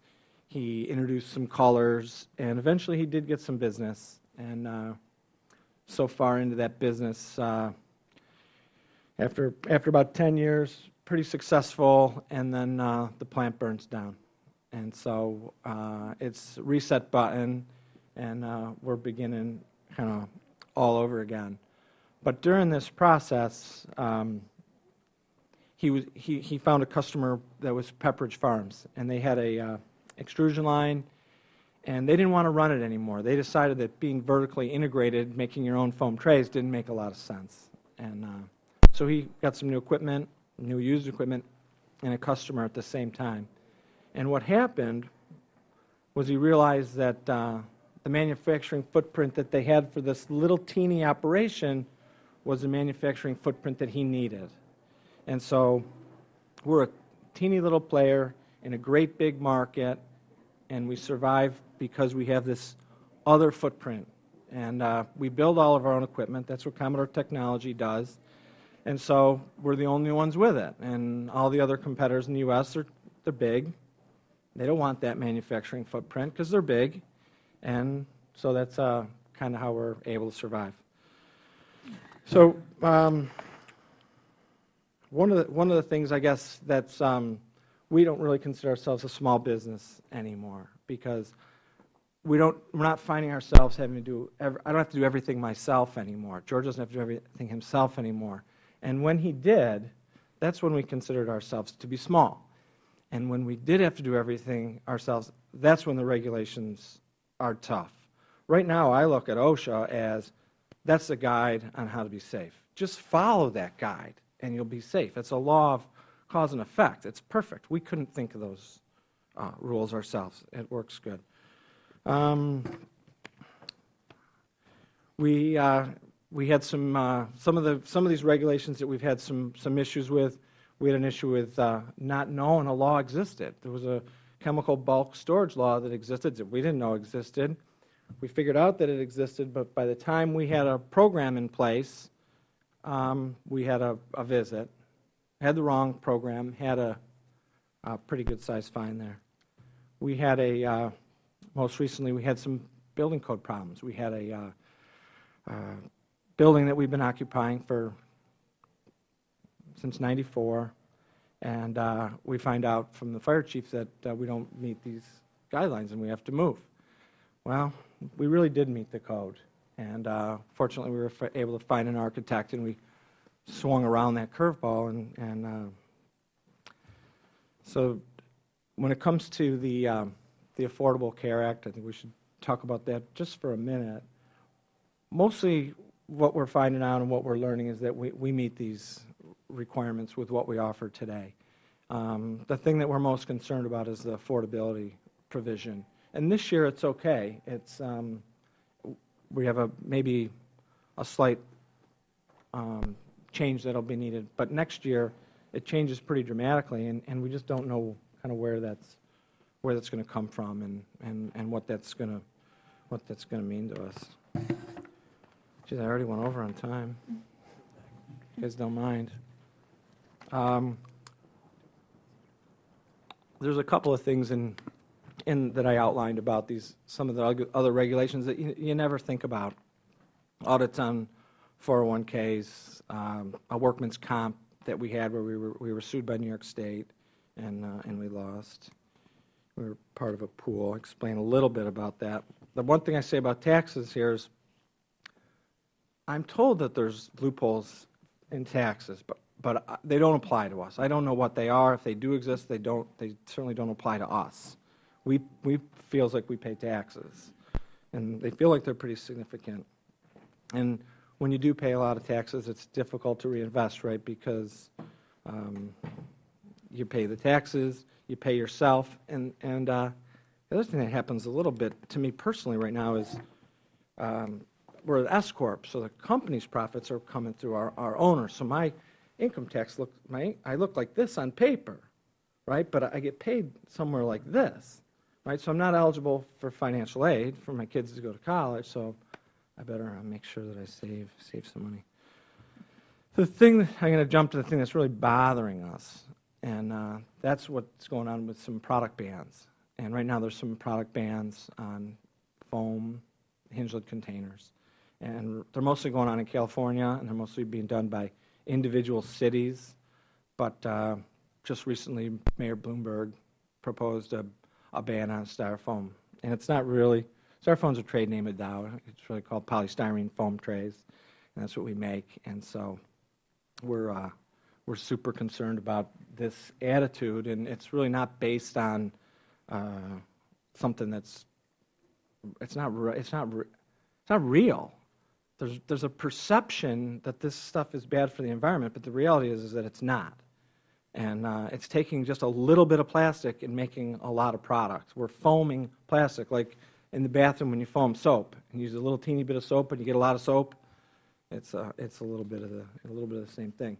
And one of the things I want to add about that is polystyrene foam that's used in the United States is made in the United States, and it's good manufacturing jobs. And a lot of the people who work for us, it's the first job they ever had, and they come in here and we provide them with some structure, and we provide them with some benefits, and I'm just kind of dumbfounded that this is a concern of ours, really. I guess would be the thing that's really bothering me. We can even talk about that some more, but at this point, what I'd like to do is yield to Mr. Murphy to introduce our second witness, Okay. and then we can do some questions after. Thank you. I'm sorry that I went over. Thank you, Mr. Chairman. I'd like to also thank, I guess, Ranking Member Velasco as I passed her in the tunnel, so got a little wave to her. On behalf of the Small Business Committee, I'd like to welcome Shirley Brosmeyer, CEO of Florida Turbine Technologies. Ms. Brosmeyer is an engineer by training and trade. She started her career as a line engineer working on turbine blade and vane designs for GE, and has worked across the international turbine industry as a manager and consultant. As CEO of FTT and innovation leader in its field, Ms. Brosmeyer represents the best of American ingenuity. Her experience working in both extremely large and small companies from the lowest level to the highest is invaluable to the committee as it seeks to level the playing field for small businesses seeking government contracts. I thank Ms. Brosmeyer for traveling to Washington from beautiful Jupiter, my hometown, to speak at this hearing, and I look forward to your testimony. Thank you. Thank you, Congressman Murphy, and thank you, committee, for this opportunity. Again, I am Shirley. I'm the Chief Executive Officer of Florida Turbine Technologies. We're a leading provider of engineering, development, and testing, and the manufacture of test equipment for turbo machinery. This turbo machinery is used for military and commercial aircraft, space propulsion, and industrial power. Florida Turbine Technologies began in 1998 in Palm Beach County with a handful of engineers, and we've grown to supply research and development activity worldwide with over 200 employees. FTT is a leader in innovative turbomachinery improvements. In fact, we lead the nation in patents per employee. Many of FTT's patents are recognized by the Air Force, who actively review these patents as extremely innovative ideas.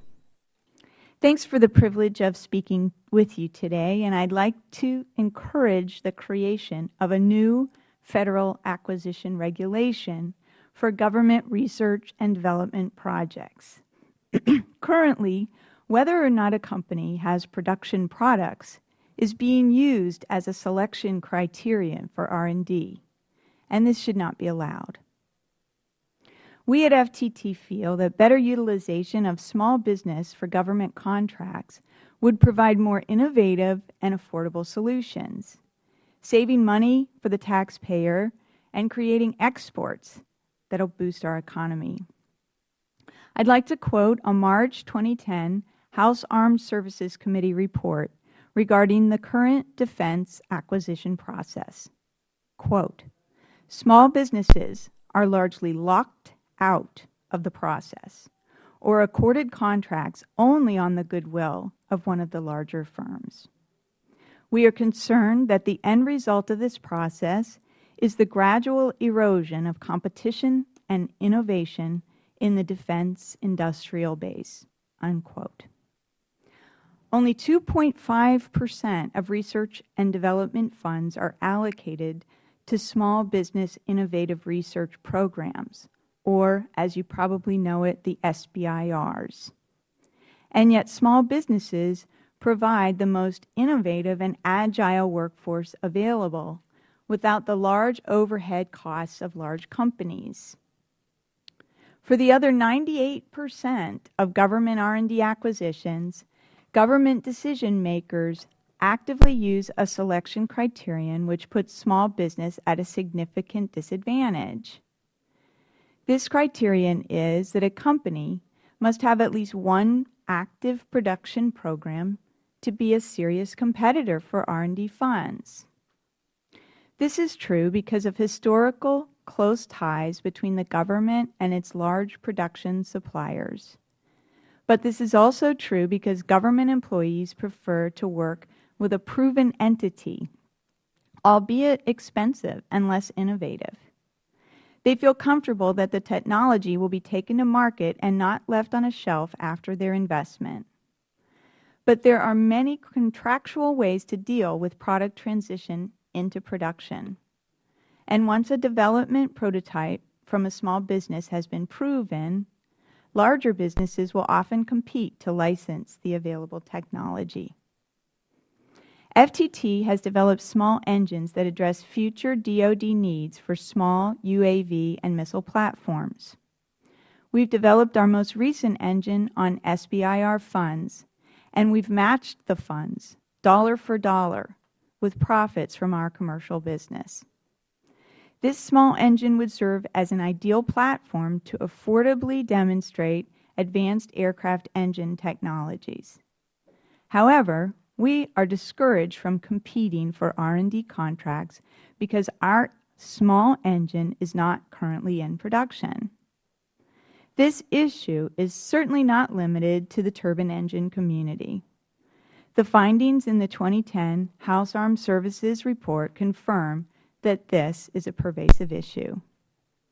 Thus, I have a recommendation which would increase small business participation in R&D programs, and this is it.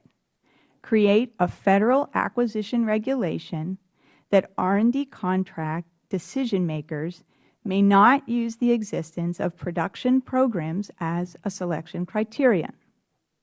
I thank you for your time, and I hope you consider this change to the existing acquisition philosophy. Thank you, Ms. Brosmeyer. I always say, don't bring me a problem without a solution. That was well done. You have a solution. I'd like to now yield to Mr. Bentivolio to introduce our next witness. Thank you, Mr. Chairman, Ranking Member.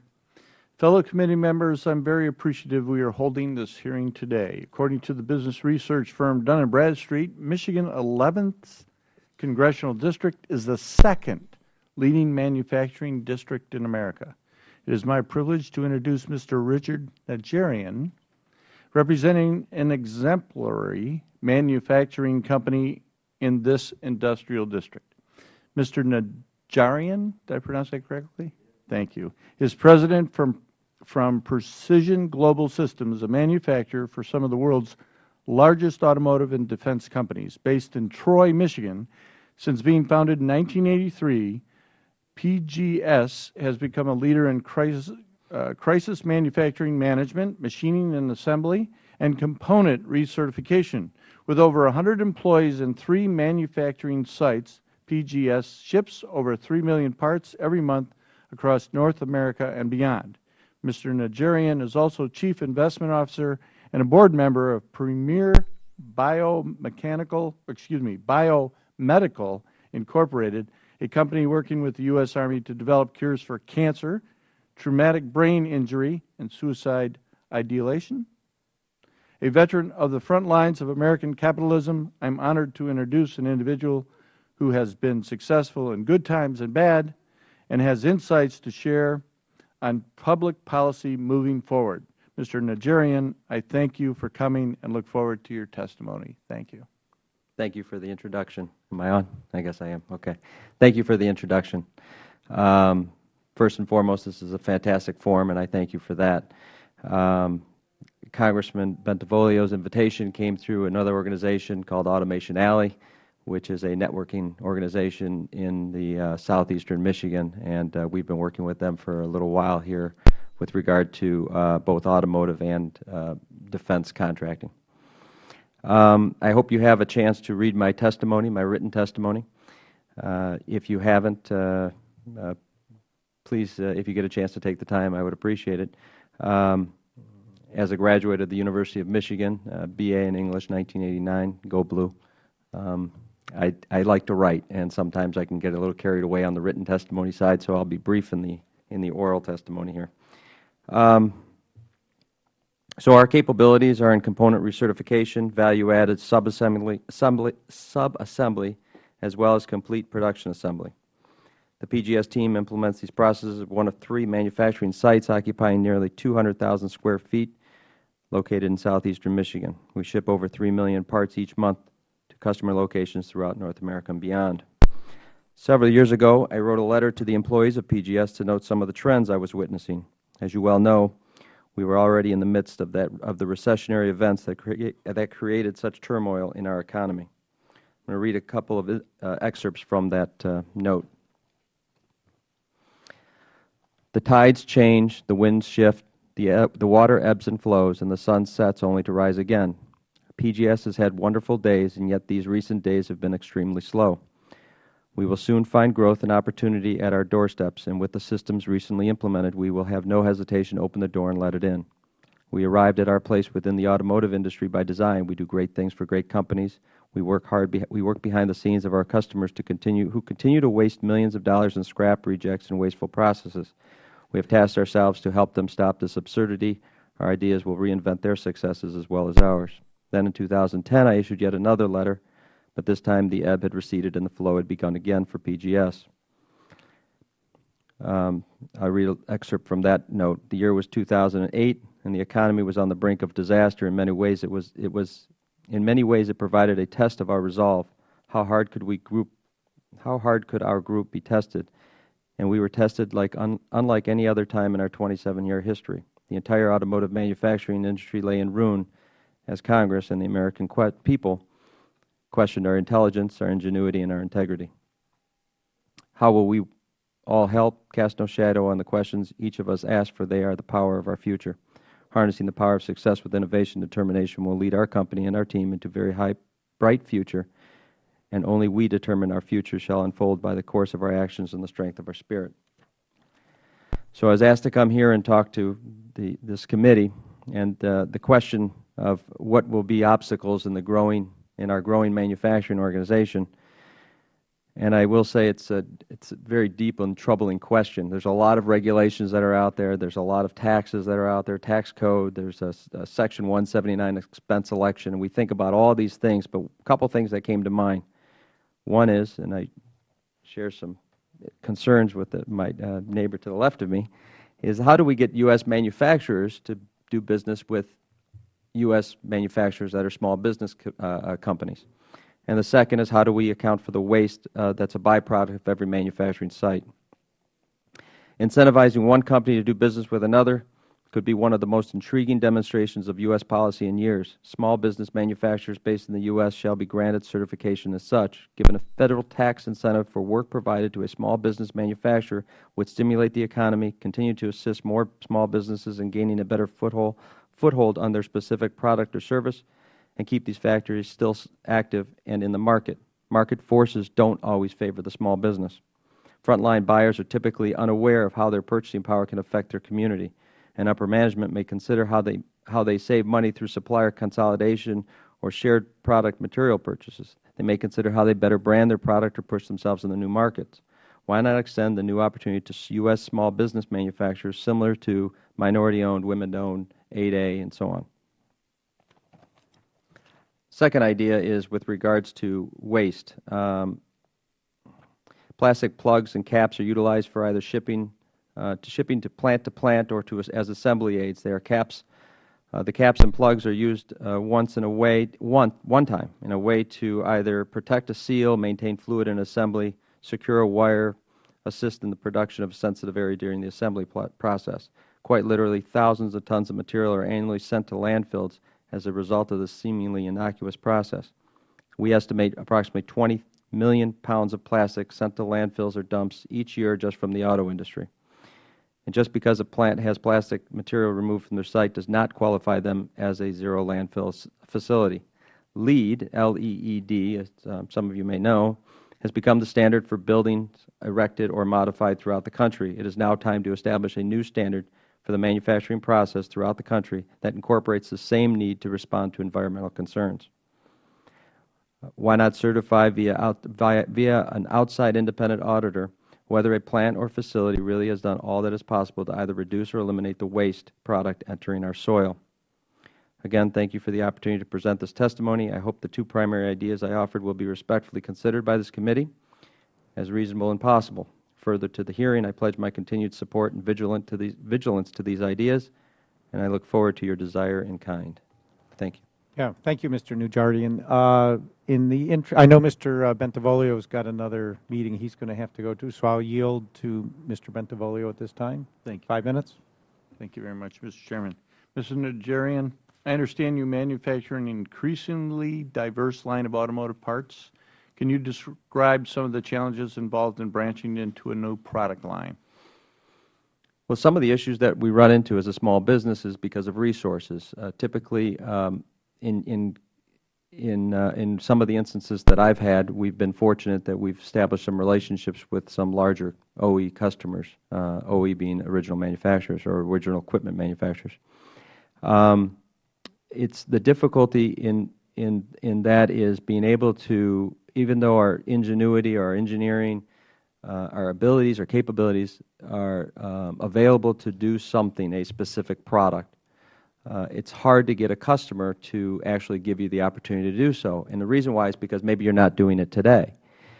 Well, what does that mean? What I'm talking about is you might, in my case, we were doing a derivative of a project. We happened to be working on axles, and a customer, in this case it was Chrysler, gave us the opportunity to work in engines and transmissions. It was a derivative of what we were doing, but they saw through that and said, well, we see the success that you have on the axle side, so we'd like to talk to you about engines and transmissions. So I think the trouble is, and then when that happens, the ability for us to then go into engines and transmission works becomes greater. The problem is getting that frontline customer to come to you and say, could you do something? The problem today is we typically, the buyers are typically going to a smaller, or to a smaller set of large organizations, and that's who they typically go to. And the reason why is because they really don't understand how they affect their community at large, right? So if you look at their city, their state, or their country, from that standpoint, how they affect it from their purchasing is not something that the typical buyer really understands. And I'm talking the frontline buyer. I'm not talking about management and so on and so forth. So I think that's part of the issue, though, is getting them to better understand what it is that small business can do for their community. Because sending the money overseas, which is what a lot of them do, it's usually out of convenience, because those are the companies maybe that do that project already or that type of part already.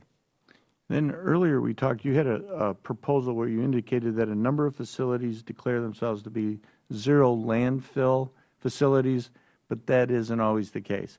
Would you care to elaborate on the scale of this issue and how it affects companies like your own, which reuse and recycle their waste internally? I want you to expand on that too, because I found that very interesting, what you're doing with these caps.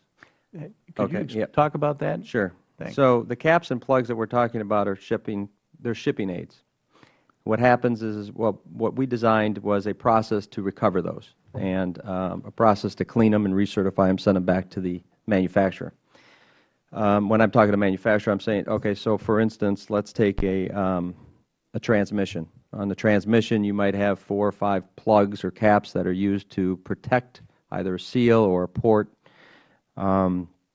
When they're taken off at the assembly site, when they're assembling the vehicle, they typically throw those parts away. And so we developed a way to bring those back, clean them, requalify them, and send them back to the transmission site, for instance. I actually patented and actually have a patent that came through in April of this year, so we just finally closed that out, which was a huge success for the organization. But one of the things that I'm concerned about is there's a lot of companies out there, large organizations, that qualify themselves as zero landfill organizations, and they're really not. They might be selling their plastic or selling the stuff that they would otherwise put into the landfill. Somebody else puts it into the landfill for them. They might burn it off. Somehow, some way, trust me, it's going into the land, it's going into the soil. And I think we need to start regulating that with regard to and I'm not talking about regulations like what we typically think of regulations, but what I'm saying is that if you're going to call yourself a zero landfill facility, you should be certified as such. And similar to LEED, where LEED does, okay, well, you're a platinum or gold or silver star LEED building, we should have similar capabilities of judging whether or not a plant really takes the environment into consideration. They don't have to. There's no requirement. But if they're going to say it and they're going to qualify themselves as such, then we need to give them some sort of standard by which they should follow. Great. I see my time's expired. Thank you very much, Mr. Najarian. Thank you. I appreciate your testimony today. Thank you, as I Congressman. do all of you. I want to hear more about your story. Real quick, I have about 5 seconds here. Is the original owner in the room? Yeah. Okay. Good job. Thank you. We need more like you. Thanks, Mr. Bentivolio. At this point, I'll yield to Mr. Murphy. Thank you, Mr. Chairman. Ms. Brossmeyer, again, welcome. Thank you. Your Florida turbine technologies is one of the most innovative in America, and you remarked on that already. And it's a prime example of the kind of high-tech design and manufacturing where we are always going to hold an edge in America. As you pointed out, FTT has the greatest number of patents per employee in the nation. I mean, how cool is that? That's something to be proud of.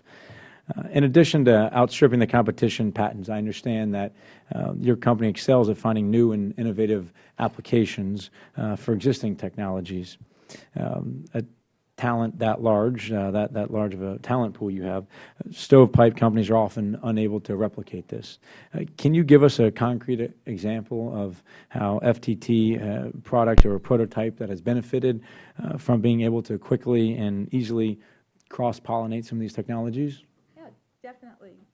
Oh, I need to push this again. Definitely. That's an excellent question. We see that actually working with some large companies that work in multiple industries, that one group doesn't talk to the other. And that's one of the really powerful things about a small technology company. Although we work in various industries, we are so small that we are able to take lessons learned from one industry and apply it into another. So one example where we're doing that, we've developed a sequential cooling scheme for an industrial turbine application. It's being tested this year, and it's going to have all kinds of efficiency improvement implications in the machinery. But we just actually took the same concept and designed it into an aircraft engine application. And we've actually just received an award, an SBIR award, to test that as well, or to develop it to the point of test. So it's really good to get the synergies from different industries, especially high tech like the space industry that we're in, aircraft engines, and industrial turbines. And what I think is rather interesting is that our country is behind in rocket turbines and rocket space relative to the Russians and the Europeans. But we're not behind in aircraft engines, and we're not behind in industrial turbines. So lessons from those industries can readily be transferred to our rocket industry, and we're actively doing that. Thank you. You mentioned SBIR. Can you maybe talk about some things you've done to take advantage of that program, and perhaps some things we could learn and some improvements that you would recommend to us? Sure, yeah. FTT is very active with the SBIR program. I mean, over the years, we've been awarded over $10 million worth of SBIRs. And actually, we have designed and developed an entire turbine with SBIR funds. In our case, actually, we matched those funds with profits from our commercial ventures. But that saved the government. I mean, normally you're looking at a $10 million plus program, and so it saved a lot of money in terms of the development costs. I think SBIR is a great program. I guess if we had to make a couple suggestions, one would be that they shorten the time cycle, because there's more than a year from the time that there's some kind of a technology need identified to the time that one is actually awarded the monies to start working. So that could be shortened. That would be helpful. And another thing that we feel would be helpful is if you have a good idea, such as our small engine, and you're getting the momentum, there's a $1 million cap on Phase 2 SBIRs. And we feel that if perhaps it could be a little higher than that in order to enable really larger products to continue being developed. Thank you for those recommendations. And you made the case that the defense acquisition process is inherently biased against small businesses, and you had a pretty shocking quote there. You've recommended the federal acquisition process not just use prospective contractors' production status as selection criteria. If we were to make this change, how would you recommend the government ensure small businesses with unknown production capability were able to produce the products that the government needs? Mm-hmm. Well, again, that's a really good question, because I know that is the concern that's cited a lot of times when small businesses are locked out of the process. But there's a couple things. First of all, we're right now working on licensing agreements for technologies that we've developed under research SBIR programs. And if there's a good idea, larger companies will want to license the technology or team or a joint venture. But in the worst case, if the government funds a small business for an R&D and development program and the small business is unable to commercialize it, the government owns rights to the technology, and therefore the government could take the project and go to somebody else, even a large manufacturer at that point, to put it into production. So that would be the worst case if the small business cannot figure out a way to license or work together with other businesses. But I guess the other point is that the government should encourage large businesses to engage with small businesses who have good ideas, and that encouragement would also really go a long way. Thank you. And just one more question here. I caught the tail end of your testimony, Mr. Braden, and Mr. Najarian, you spoke about this idea of LEED certification for manufacturers. Certainly not an expert on styrofoam, but I guess I'm in the general public category that you mentioned, perhaps naive, thinking that styrofoam is very bad for the environment. I fish, I dive, every time I go out in the ocean, when I see things floating, it's always styrofoam. My understanding is that it doesn't break down. Maybe you could explain that, and Mr. Najarian, your thoughts on what he said. Okay. Well, when he talks about the zero landfill, I would say that our plant probably qualifies as a zero landfill. It isn't something that we've purposely tried to say that we are, but every bit of scrap that's generated in our process goes back in, and we make more product with that. And that would be on the foam side of the business. On the equipment side of the business, I mean, our scrap is metal chips, right? And so, of course, that's all recycled, and all of our cardboard is recycled, and all of our plastic wrap is recycled. And the most garbage that comes out of our plant is from the cafeteria, right? That's where most of it comes from. As far as foam in the environment, foam is basically inert, and if you don't like it because it floats, well, it's very light. It's only 5% of a foam tray is actually plastic. The rest is, it starts out as a blowing agent. You take plastic and you foam it. It's not too much different than this plastic. You don't hate this plastic, but if we were to foam this plastic, you might hate it, and we can't understand that. It's taking a little bit of plastic and making a lot of product. A typical meat tray might weigh 6 grams. So you're getting, you get about 500 school lunch trays out of 10 pounds of plastic. I mean, that's a pretty efficient use of material, and it's inert. And if you do want to use it as waste to energy, it's got a high BTU content. You could say that you were going to take these natural resources and you were going to make electricity. Well, you could take these natural resources, you could make plastic, then you could make electricity. Why not use it once first? My father invented the term pre-cycle. He says, you're going to use it for this, use it for something else first. And I think there is a lot of hope to that waste to energy. I think that's, right now you have these recycling programs where they throw everything in the bin, everything in the bin. And you can't really sort everything out of that bin. Like if you look at the European, they have a green dot program. They collect clear PET, green PET, blue PET, aluminum, and steel. They don't collect everything like we do, but we are collecting everything, and I think that could be a really nice way to do waste to energy because it's not absorbent. It'll help the stuff that's soaking wet, that's in with the plastic, to burn. And you get real nice BTU content. I think it makes a lot of sense. Thank you. Mr. Najarian? Do I have to push this button again? No, I don't know. Okay. So, I don't have anything necessarily against polystyrene, so I'm not, I didn't make any ovations to that. But as far as what I was talking about, my idea is specific to any facility, any manufacturing facility in the country, with regard to making sure that the waste that they have, this byproduct, and a lot of it is plastic. Some of them are good with their cardboard, baseboard. Metal, of course, is always recycled because you get some good money from the scrap dealers that are out there in this country, and everybody's looking for steel or aluminum or some form of metal, so that's not an issue. And they have recycling programs for light bulbs and things of that nature. But the question that I'm asking and the assistance that I think that needs to be done is, how can we actually certify a company as being environmentally sound? In not, when I have, for instance, TS 16949, 9001, and ISO 14001. Those are all certifications. 2 are for quality and 1's for environmental.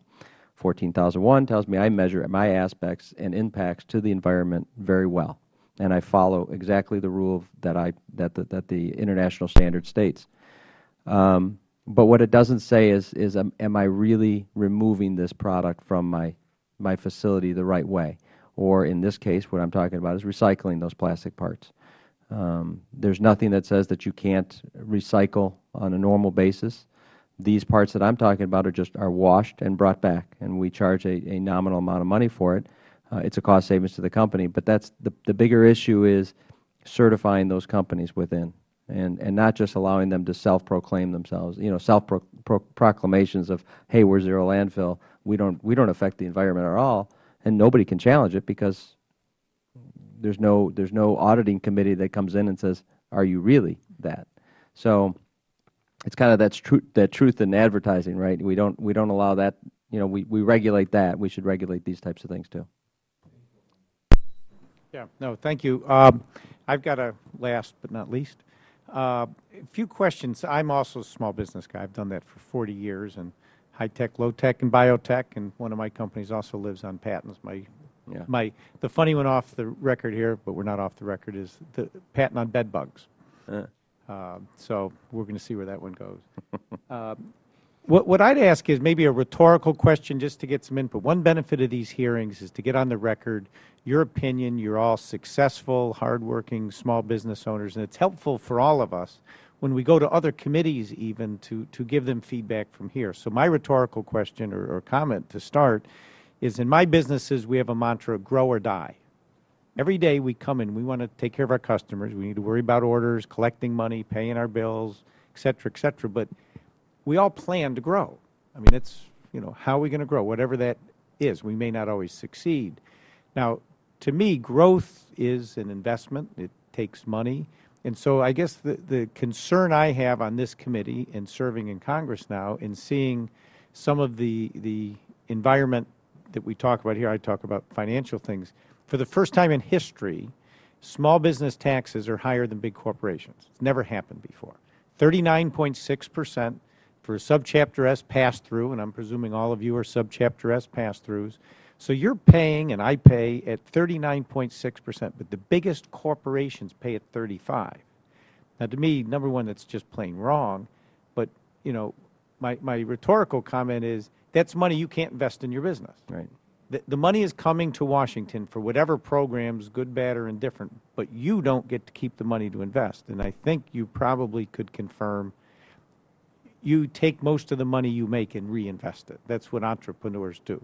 They don't, by and large, have yachts and airplanes and, that kind of, you're always looking to grow your business. So every dollar that comes to Washington's a dollar you can't invest. In this tax code that we're talking about at a 25% marginal tax rate, I'm presuming, and that'll be one of the questions, what would your reaction be on the positive or neutral, but I think positive, to a 25% top marginal tax rate that says, putting aside the state you're in, I'm from New York, shame on me or unlucky me, you get to keep 75% instead of only 60. How would that impact you if we're able to get tax reform this year?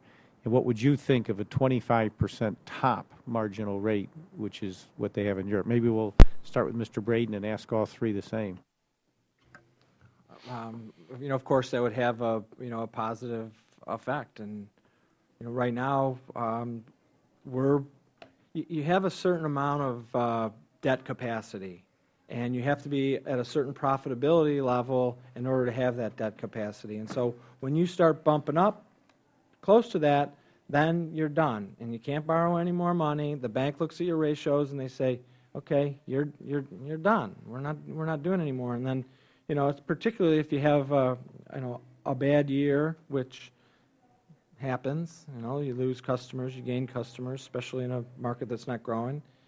And it would give more debt capacities. It would fix those ratios. You'd be able to borrow more money and buy more equipment and grow.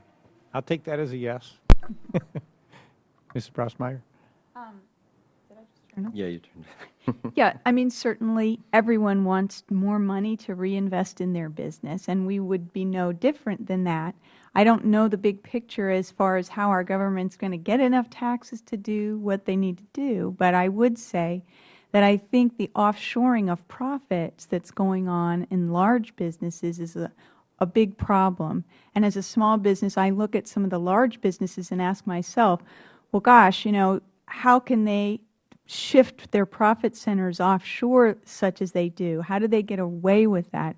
And to me, that's also something that really needs to be addressed, because that's where a small business is really at a loss. They will pay their taxes. They have no choice about it. Thank you. So 15% is quite a bit. I couldn't fathom that happening. 25. I know, I mean 15% reduction over what I've got now, from almost 40%, right? 39, I think it's 39.6 or something like that. But anyway, one of the issues that we ran into, I know last year was a very nice year for PGS, but it was funny because at the end of the year we ended up with no cash. paying down loans. Our payables went down, so that was nice. We paid off our working capital loans, and at the end of the day, we had no cash left because the rest of it went to taxes. And in fact, I ended up in the negative territory when you added the taxes into it. So that was kind of an interesting side note. I think extra money for us would we would be moving into new markets. We'd be pushing a little bit harder into new opportunities that right now we hesitate on because of the resources that we have or don't have right now. We have a great relationship with our bank. We established a couple of years ago. We actually worked with the SBA on a big loan a couple of years ago, which has been absolutely the most fantastic thing that happened for my organization. It allowed us to actually grow and prosper. So if any of you had anything to do with that, I thank you for that. But I think that what we would look at is moving into new markets and pushing a little bit more on the limits of what we could do from a manufacturing standpoint. So, and in doing so, you increase business. You just keep going. So. Well, that's helpful because when we stand up and we make these proclamations that if we give small businesses more cash, they will spend it on job creation, and that if we need more jobs than we do in this economy, the quickest way to get those jobs is let small business owners, who all are Subchapter S. So these aren't the fat cats. They're the three of you sitting there who would take that differential and put it right back in your business, whether it's R&D, another trade show, or in Ms. Brossmeyer's case, another 100 patents, right? Yeah. Which is jobs. And so we have talked about it would be revenue neutral. We'd get rid of all those loopholes that Mr. Braden doesn't know about. But if it's revenue neutral, and I think that's our focus, and I don't think it's I think it's bipartisan. We need to unleash the ingenuity and the creativity of small business owners whose speed to market, which is what Ms. Brossmeyer was talking about, would make the bigger corporations look slow and lethargic. Now, my other question really concerns Obamacare, the Affordable Care Act. And I bring that up because, again, there's a cost issue. There's two issues here. One is impact on your employees. And you're not running a fast food restaurant where you can cut your workers down to 27 hours. That's not something you're going to do. And I was just in with some insurance companies who are begging to repeal the health insurance tax. And I go, where's the $100 billion come from? That was a way of raising monies to pay for the expansion of Medicaid. And while it's going to get passed on to you, by the way, we had a hearing on that a few weeks back. And every witness from the insurance industry said, yes, the $100 billion health insurance tax paid by the health insurance carriers will absolutely be directed back to the consumers, which are businesses, impacting premiums. So now we're in this, we don't yet know exactly what's coming. But I've heard a lot of folks, if they've got 39 or 42 or 45 employees, say, I want to grow but not beyond 49. And we've seen smaller not companies like yours cutting hours. But my question on Obamacare is, where is that in your thought process right now? How big of a concern? Have you gotten your premiums for next year yet? And maybe the last one, maybe the controversial one, was if you could vote tomorrow to repeal Obamacare or let it go just the way it is, because there's no changes coming. It is what it is. So would you repeal it or not? That's kind of a direct question I'm curious about. So we have a fair amount of people who are I guess a starting wage of around $10 an hour. And so when you look at the affordability piece of that,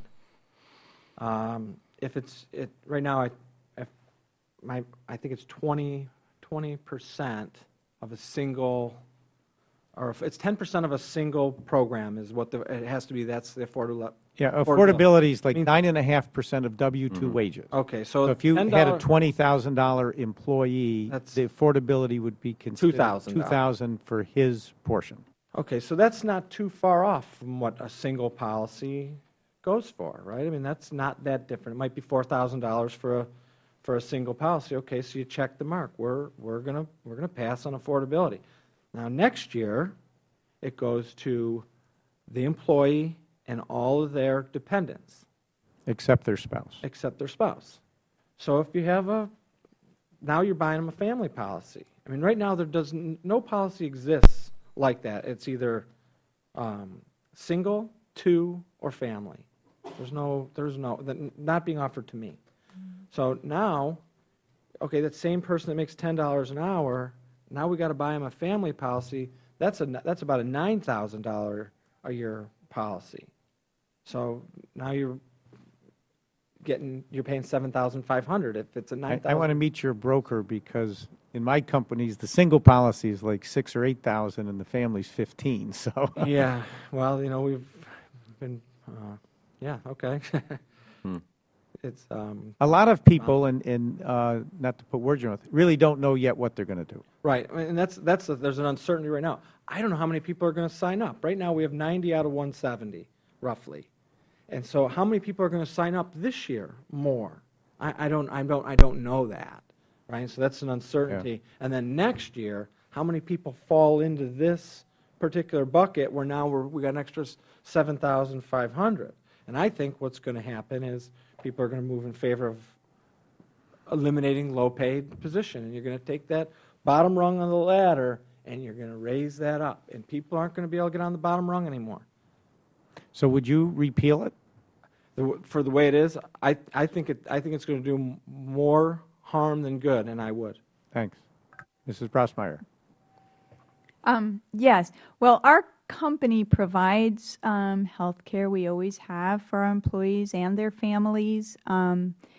Really, it's not going to influence us in any way except that our premiums are going up at a little bit higher rate than they would have otherwise. We are extremely vigilant about comparing policies and trying to find something that works for us. So we did just change carriers in an effort to try to keep the premiums at an affordable rate. I mean, it's a challenge, and I would not say that I would repeal it, because I will say, I mean, I have a handyman, I have a cleaning woman, I utilize a lot of household help in order to work, and my husband works, and we have 2 teenage daughters, so we have a lot of household help, a lot of help. None of them have health insurance. I mean, you ask them, what are you going to do if something happens? And I go to the emergency room, I've been there a few times, and it's filled with people who don't have health insurance. And there are people, like my sister, for instance, I mean, people that have medical conditions that in the past have worried, oh gosh, it's going to be really hard for me to change jobs because I have a specific medical condition. And pre-existing conditions are so difficult. Employers are going to look at that and say, well, I know that it's going to be a challenge to hire you and put you on a medical plan. So I don't feel I have the oversight to say, okay, here's exactly what we should do about health care. But I know it's a complex issue, and I wouldn't claim to say, let's get rid of it. I don't think that's the right solution. Fair enough. That's why I'm asking. I will say this, some of the lower paid folks qualify in the Medicaid. So when we sometimes, one thing as a nation we have to remember, when we talk about the uninsured, we normally think about the poor. Mm-hmm. Well, in fact, they have insurance. It's called Medicaid. And when we worry about the emergency rooms, the thing that I worry about is many doctors don't take Medicaid patients. If you show up at the door of a primary physician, a dermatologist, and you say, I'm on Medicaid, more than not, certainly up in our area, they don't accept you. So you go to the emergency room with your insurance card. Mm-hmm. So now we're going to have a lot of, the expansion's Medicaid. So now you have a lot more Medicaid carrying individuals who are going to the emergency room. So if you think it's crowded now, it's going to get worse. Huh? Just wait. Yeah, unintended consequences. Mr. Nujarian? If it's a vote of 3, I'm going to go with repeal.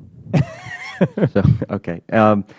Anyway, so, I'm a Republican by nature and by my beliefs. And a taxpayer. And a taxpayer, yes. And I hesitate to say that out loud because I'm being audited right now by the city and the state, which is one of those coincidental things. And it's okay, we go through those days.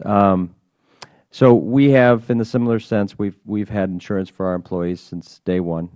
Company opened in '83, and we've been providing insurance for everybody. There was a time we used to pay 100%. Can't do that anymore, so we pay a percentage. And I think the biggest issue that I found, if somebody was to say what's the matter with health care, I'd say that the problem with health care is we don't understand it. I'm talking about Obamacare, not health care in general. And what I mean by we don't understand it, small businesses are very savvy. Small business owners are typically pretty savvy people. And I say this because if we knew 6 months ago, a year ago, when everything was voted on and passed, it's fine. It's passed. We're not changing it. You said it yourself. It's not going to go away right now. But for us to plan for it, you can't. We're in the dark. I think it's absolutely absurd for us to be in the dark this long to know exactly how we should plan. When everything came through, we had an insurance carrier came to me and said, this is what it's going to be like. 3 months later, I get the guy come back in my office, says, okay, there's changes to it. We didn't understand these other things. Oh, now there's another system. We still don't really understand what it is that we're going to be doing. And so for us to plan for the inevitable is difficult. The uncertainty, I was just with an insurance company, and they were sharing, they've had to put forth their premiums for next year, and they don't know who's signing up. Right. They don't know if the young and the healthy are going to stay in. And they're all brand new policies. Mm-hmm. Policies that are being offered have never existed before because they include the health clubs. They have to have prescription coverage. There's a lot of things that now have to be in policies that weren't before, so they don't have a base to compare to. They don't know who's signing up, but they had to lock in their premiums. Right. They've done that, and right now they don't know what their profits or losses may be, so it's an unknown. Right. And we've been trying to plan for it like everybody else, but it's just you're planning sort of in a bubble almost, because every small business owner has a different interpretation of exactly what's going to come down. So as we wind down, one other quick one. I'm being selfish because you're helping me here a little bit. I've held hearings on cybersecurity because I chair the subcommittee on technology, and I'm also on the Science, Space, and Technology Committee. The statistics are 87% of small businesses don't have formal cybersecurity policies. And I had to admit, across my companies, I'm as guilty as the rest. I have one that's really good and the rest aren't.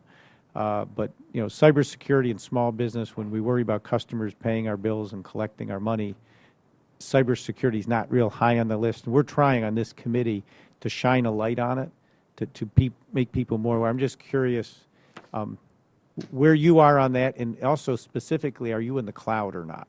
Let me start with Mrs. Rossmeyer.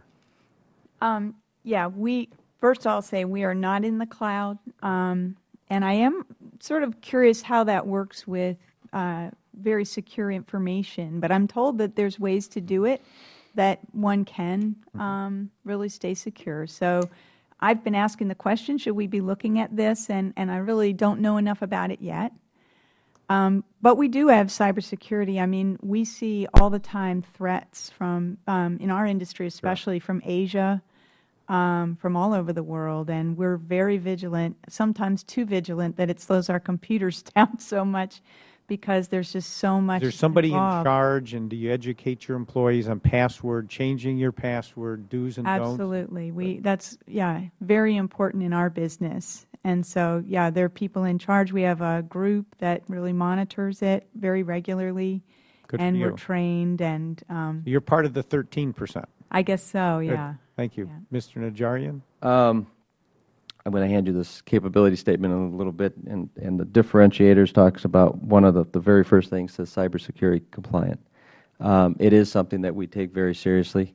We are in the cloud. We've been in there for quite a while. Everything that I do, I can operate the entire company over the Internet, but we work with a company that's very secure. If I lose anything tomorrow, if something happened and the system went completely down, we actually have cold storage and hot storage sites that are not even located nearby our facility.